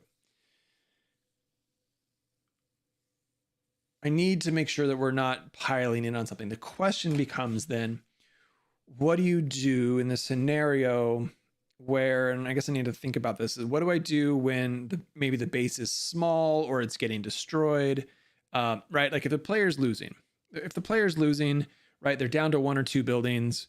What do I do with all these enemies that might collide? So let's say you've got 300 enemies on the screen, and right, the player's just watching their base burn. They know they're gonna have to restart or whatever. And they're down to like 2 buildings, and all 300 of those guys are crammed in there. Even if I only give, I don't know. I mean, maybe I just have to make up fake targets and so that they go elsewhere. What do I do with those guys? I guess is what I'm thinking about. Hey, Gideon. Welcome to the stream. Glad you can make it. It's kind of a star pathfinding commercial. It is a little bit. Yeah, I think capping that value is going to make a lot of sense. I think it's just a matter of what to do with the units that don't have a target. Because probably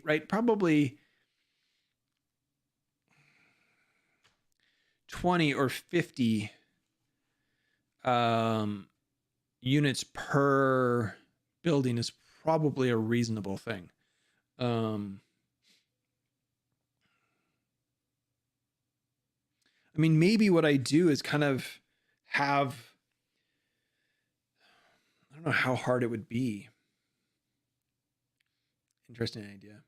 Maybe what I could do is have, let's say I spawn 100 enemies like I'm doing here, and there's 1 target. What I could do is like send 50 of them there, and then send like the other 50 like as a backup group just out of range, and then we send in reinforcements. I don't know if that would look cool or look really weird.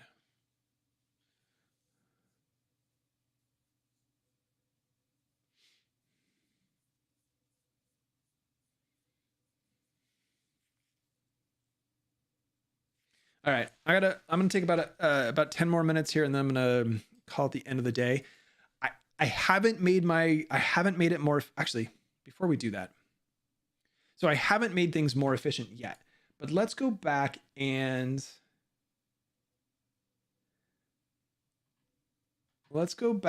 turn the shooting back on. Let's make sure that I don't have false gains here.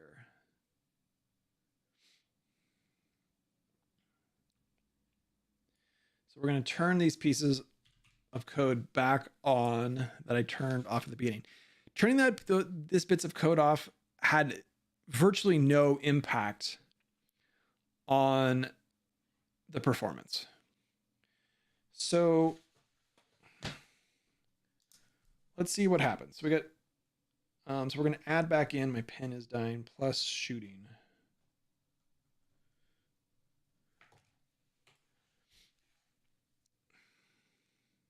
Yeah, I think the kind of the enemies staying in the background could look cool. I probably could figure out roughly the right distance so it doesn't look like they're just like having a picnic in the woods and be like, "Ooh, oh yeah, I got to go fight." All right, here we go. 400 guys shooting.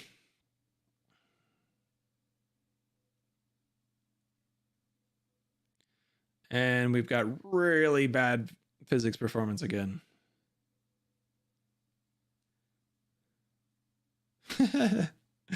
Hey, next car. How are you doing? Haven't heard from you for a while.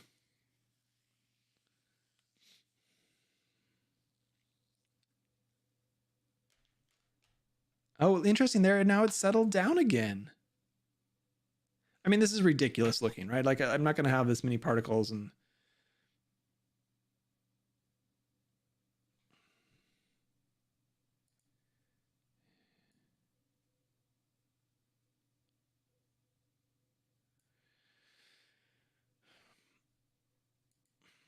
It's sitting at 8.2.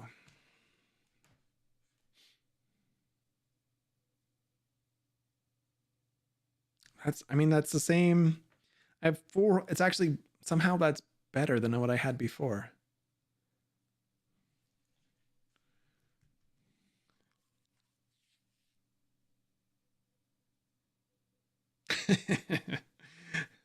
Such a good look. Such a good look. Those are professional AAA particle effects.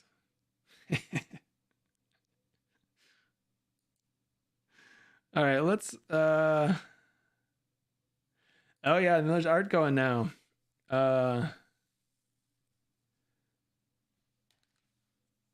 I'll show you the other scenes. They're a little broken. I'll show you some more art. 70 plus hours for Steam Workshop integration. I believe. Ugh. That's painful, man. That's painful. Steam Workshop integration. That is, yeah.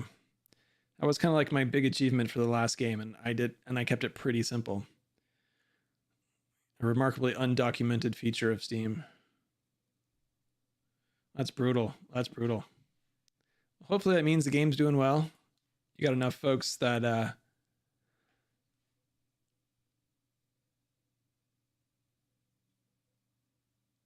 making workshop integration is worthwhile. Sorry, I'm speaking in half sentences here. I mean, this is actually fine. I mean, I know I'm flirting with 30 FPS here, but I'm in the inspector. I've got ridiculous numbers of things. But the thing that I was looking at, this physics update, we're small again. Like, if all 300 of those guys were attacking the same thing, this fixed update was taking 50, 60, 80 milliseconds, and now we're at 70, which isn't, amazing. Or sorry, we're at 7.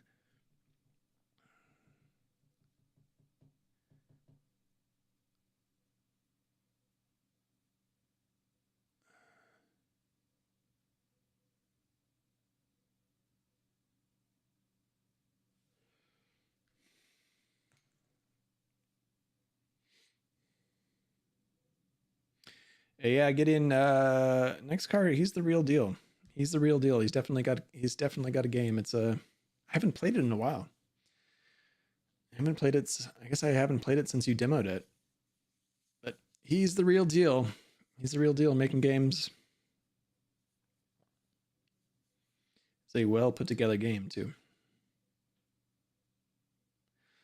I mean, there's obviously more optimization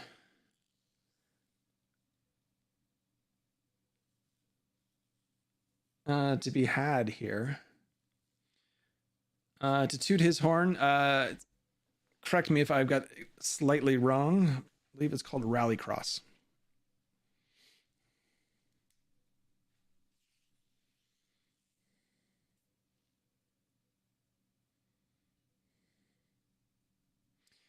I mean, spawning 400 guys at the same time nearby, that caused chaos. But this is, I bet you in a standalone player, this is okay.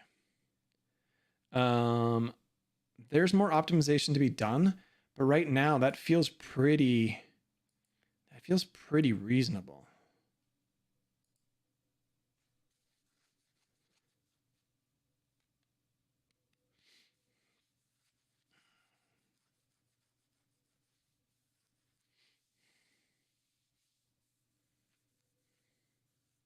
Yeah.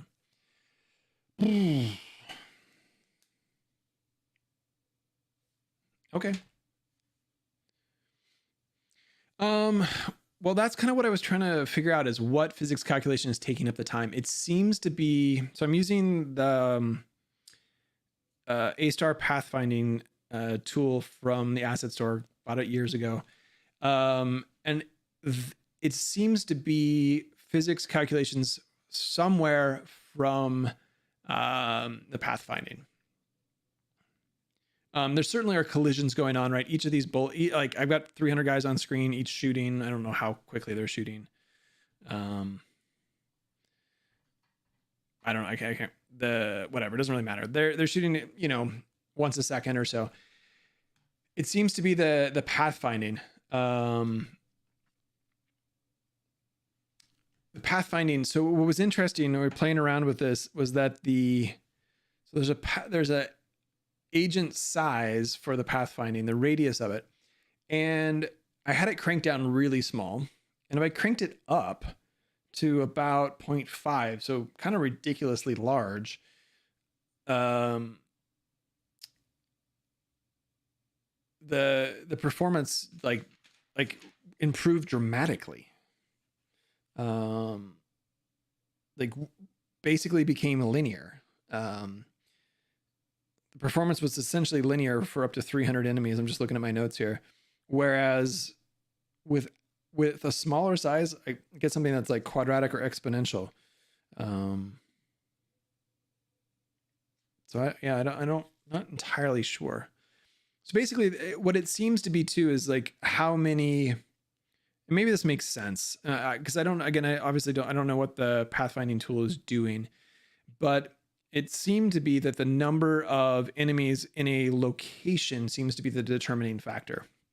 So maybe that makes sense that as I was expanding that agent size up, the density was I don't know. That doesn't entirely make sense. But anyways, as I scaled up the agent size, even with 300 or 400 enemies on the screen, it was pretty happy, or much happier than it had been. And so what we realized, or slowly figured out here, was that if we limit how many enemies are in a small space, that we still get pretty good performance. I have no idea why it's spiking like that now. It's very strange. It's like garbage collection. No, it's not garbage.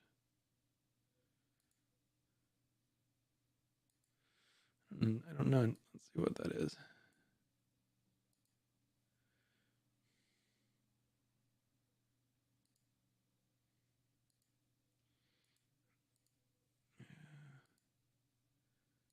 Oh, it's the editor. Okay.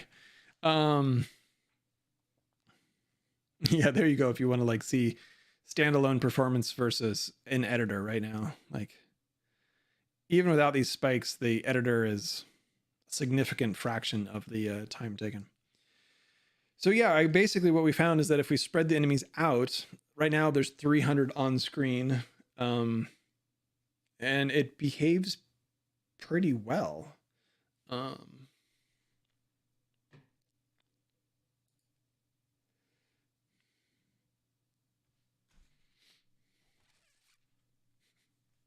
Yeah, the physics in that car game are. I only remember you popping up a few overlays, some of your development tools, and I was like, "Holy shit, man!" I have 2 physics degrees, and I had no freaking clue what you were doing in there. Mighty impressive. Mighty impressive. Also not a car guy, so.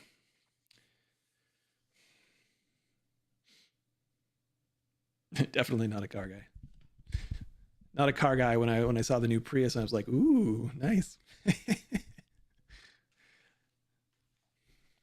When I put my mountain bikes on the back of the Prius, my current Prius, mountain bikes are worth more than the car.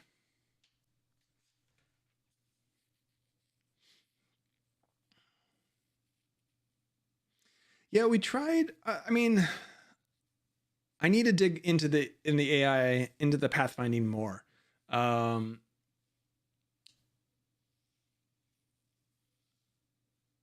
Let's see. What do you got here? Could you only run the AI path script for, let's say, 1/10 of the active units over 10 frames?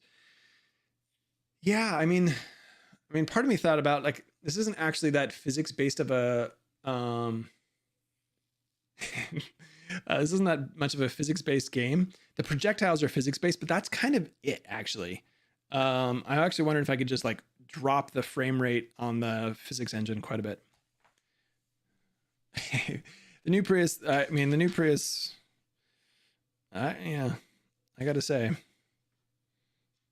I'm not tempted by cars, and I'm not a believer in the $45,000 car. I think that's a ridiculous thing. We bought our Prius brand new for $20,000. That's my kind of car. Yeah, the new one's pretty sweet. 200 horsepower and 57 miles to the gallon. Holy balls! Like, that's hard to complain about. That is hard to complain about. Yeah, I don't know. There are some other. Let's see here. There are some other settings here I haven't played with. There is this pathfinding recalculating. So here I can force it to do every. Well, that's interesting. I hadn't seen that option. Let's try that.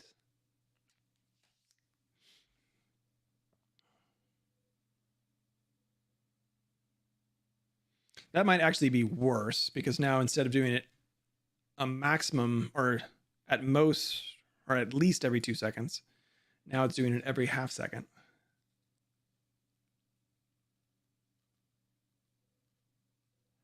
So here we get this big explosion, but it calms down. Not entirely sure why that does that, but we do seem to calm down.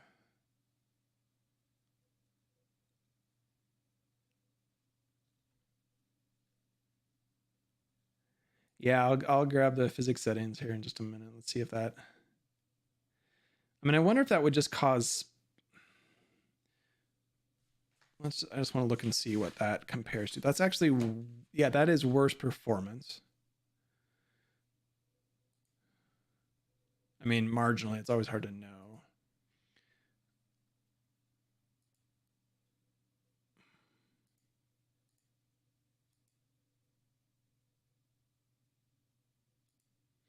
Let's see. We got it at 2. Let's try it at 4, and let's see what happens. I'll grab my physics settings here in just a minute.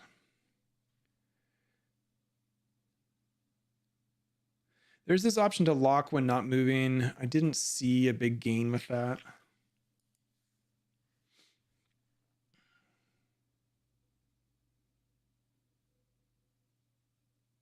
Yeah, it shouldn't do the full calculations when they're stationary. Yeah, I think that's what we're seeing here, is this big drop here. And I definitely saw that. Once they kind of get settled in around a target, the physics calculations drop pretty dramatically. or maybe not dramatically, but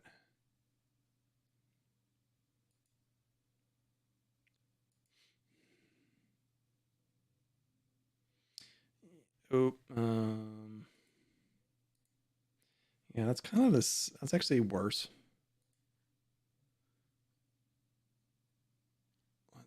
I'm just going to change that back to the default. That doesn't seem to be doing a whole lot. You want to see the physics settings? Let's see here. Physics. There's the collision matrix. The collision's been paring that down. Anything that's really moving.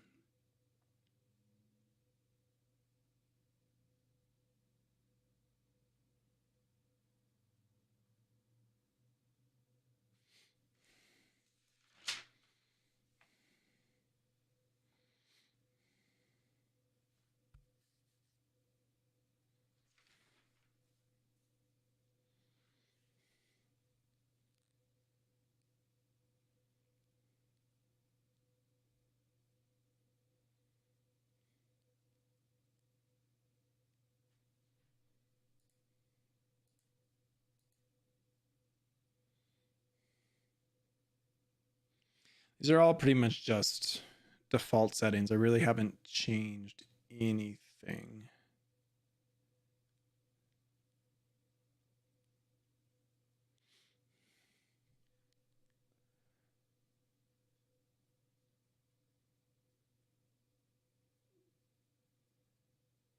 Let's see, I'm kind of curious. What happens if I do something? Should have been able to do that in my head.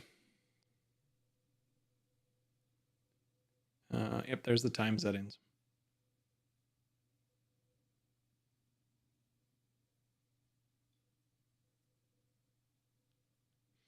I'll go back and change. Go back and change the iterations. Time with the exception. Well, let me change that back. Let's change one thing here at a time. Let's change the iterations, solver iterations, and see if that does anything good for us.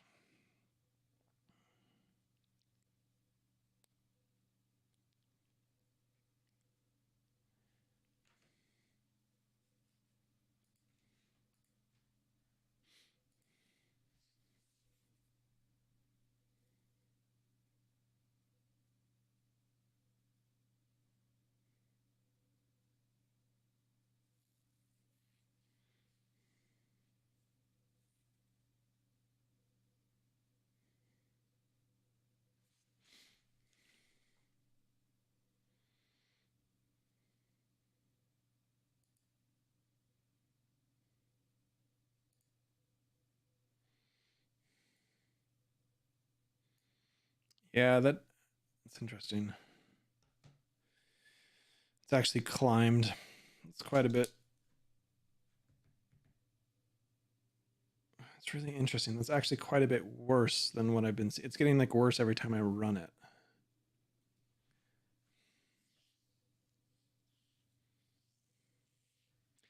I don't know. I'm pretty content with I feel like I at least made progress. Let's see what happens if I bump that up.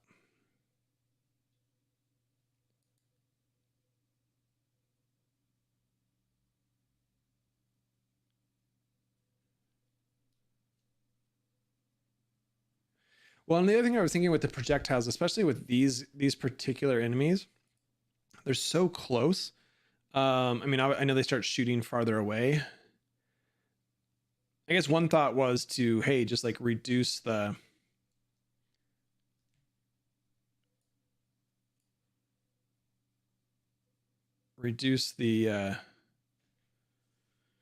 or just fake the projectiles, don't use any physics for it. All right, well, let's see what we got here. That's 11.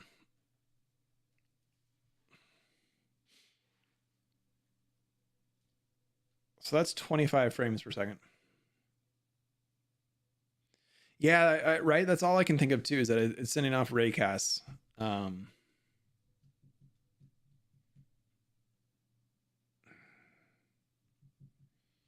Yeah, there's a bazillion settings on it. It's hard to know.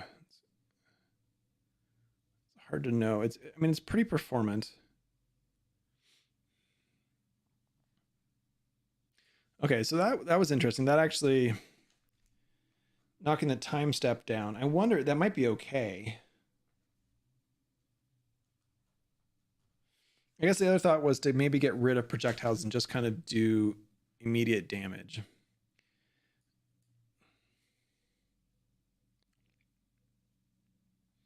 I'm going to put that on the other monitor. The other thing I was going to look at is just maybe out of curiosity.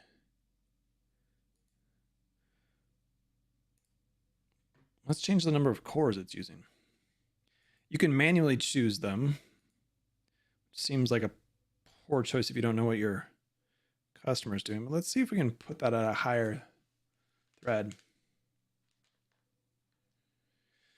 Gideon, I looked at using Unity's nav mesh.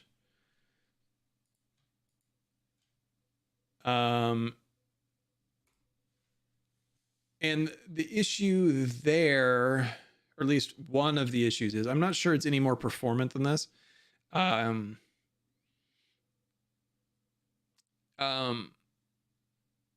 The issue with the nav mesh is that so this game is intended like these hexagon tiles get placed by the player or through other events, and so I need to be able to. Yeah, that's about the same. That didn't make any difference at all.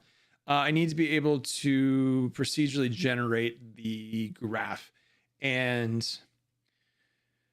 in good Unity fashion, they bragged about that being a feature years ago, and then like stuck it off on some GitHub or Bitbucket repo and haven't touched it since. So it's fully experimental, and it actually has to regenerate the entire nav mesh. If I remember correctly, it had to regenerate the entire nav mesh. So every time I would add a tile, it wasn't a problem when I had 10 or 20 or 50 these hexagon tiles, but as soon as I had like 100, it was just game over. So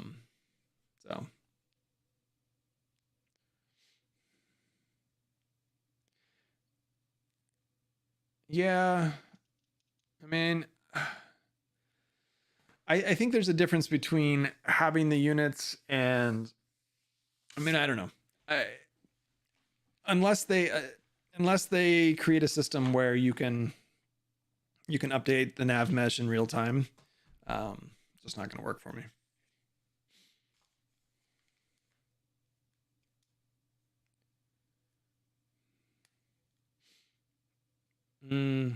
Yeah, that's interesting. The job system to multi-thread. I think in terms of using the job system to multi-thread, well, I guess I don't actually know how much of this is to actually do the raycasting multi-threaded. Yeah, I guess I'm trying to. I haven't ever used the job system. From what I've heard, dots, ECS, whatever we're talking about. Well, last thing I heard is that they released a 1.0 version, but with the expectation that there was breaking changes coming down the road. So I was hesitant to jump into that. And I guess I'm interested in thinking like, is there a creative solution around this problem? Can I design my way out of this as opposed to just brute forcing through the performance? And I think that's possible. Right now I've got 400 enemies on the screen. I don't think my GPU instancer it's not doing its job. It's not actually, these enemies aren't in there. Oh, well, it is actually. It's doing all the enemies, and so I don't actually know where all those batches are coming from. Could be the particles, I suppose.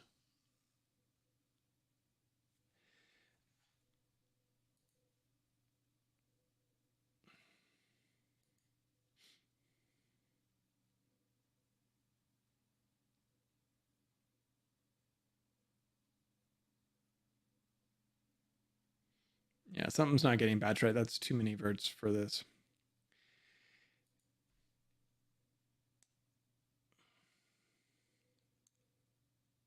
Yeah, that's what I'm using here, Gideon. I'm using A-star. It's multi-threaded, but I think what Nextcar is talking about is the actual physics raycasting, which without the job system has to stay on the main thread. All the I think I'm correct there. All the Unity functionality happens on the main thread. And so what the A-star can do is it can push some of its particular calculations onto other threads, which is great, but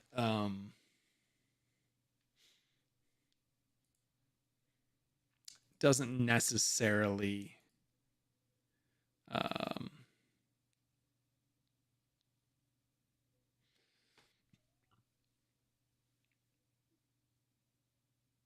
it doesn't necessarily help with them. Well, there's an interesting thing. Desired simulation FPS.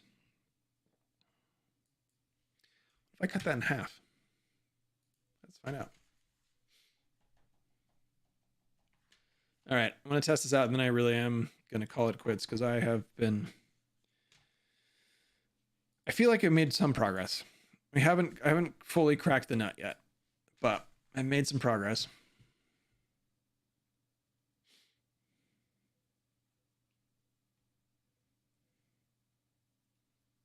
This is also with a smaller timestamp or smaller time step.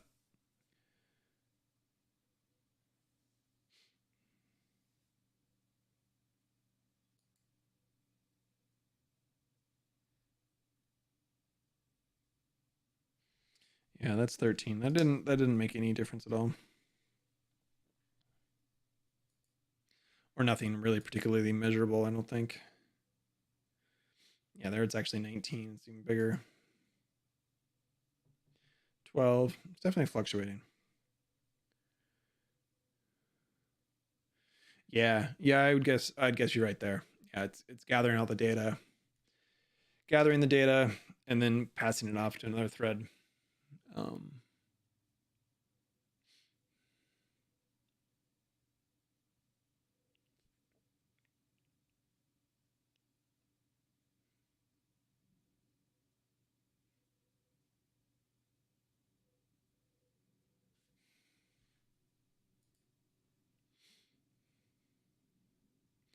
want to do this one more time. Okay, we've messed around with a bunch of things. If I make this agent big, I bump them up.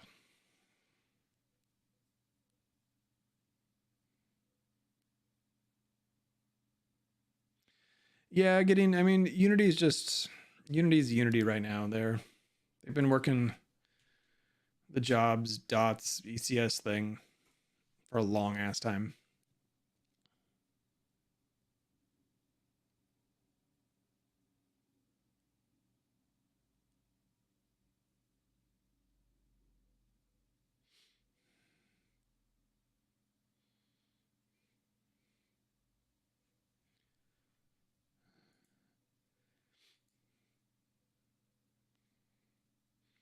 That's not quite as dramatic as it has been, but those now that widely spaced, there's good numbers again. So, I mean, they might be running into each other here, which might actually be a problem, but bizarre. Let's see. Can I drop down the physics update? Physics update. Let's see. What are you? Can you drop down the physics fix update in the profiler to see where the frame time is coming from? I don't actually know what that is. Oh. Have anything in there? A lot of threads going on.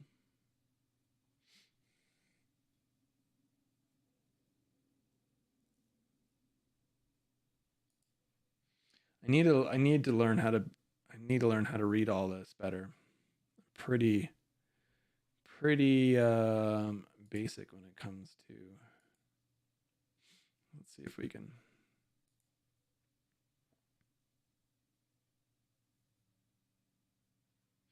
Oh, I see what you want. I see what you're looking for.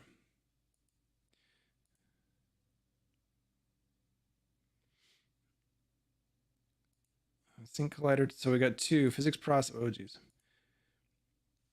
Physics X finalize update task is the big one in there. And then this collider bits.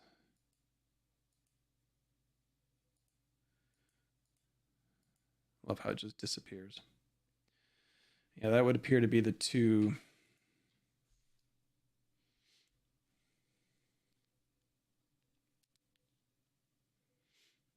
And I don't know where all that time goes. I don't know where that 9.2 goes. And this is only 3. Wait, that's 9.2. Okay, this is 3.8. Okay, that makes sense.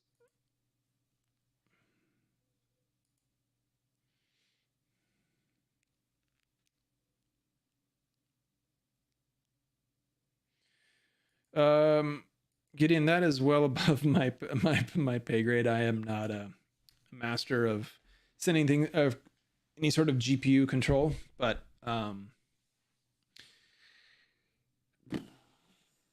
there are people that can do that. I don't know if the physics is all processed on the CPU. I guess I don't have a good answer for you. I'm not even sure a GPU is the right thing to do raycasting with, but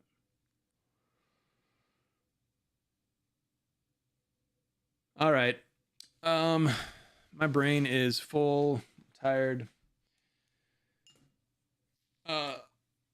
Next car, if you get any sort of brilliant, if you get any sort of brilliant ideas, love to hear them. But yeah, it seems a little heavier than I would like it to be, but I've got these 400 guys. They're trying to avoid each other, trying to spread out. So I don't know. I think the idea, if I can figure out how to, it really seems like the limiting factor here is all these enemies like stacking on top of each other. That seems to be the primary cause of the slowdown. Whatever's happening there, whether that's them trying to avoid each other or not, I'm not sure. Might need some more testing of that. But I mean, they've got to avoid each other to spread out. I think. Well, that, and also when they walk, so they're not all in a line. Looks really silly if they don't.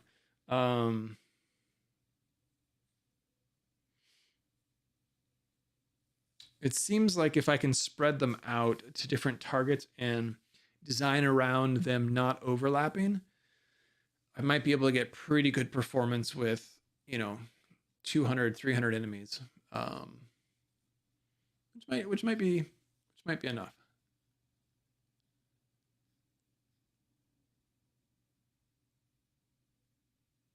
I don't know. Anyways, isn't that a beautiful scene? That's a beautiful scene. I am gonna call it quits. I'm tired.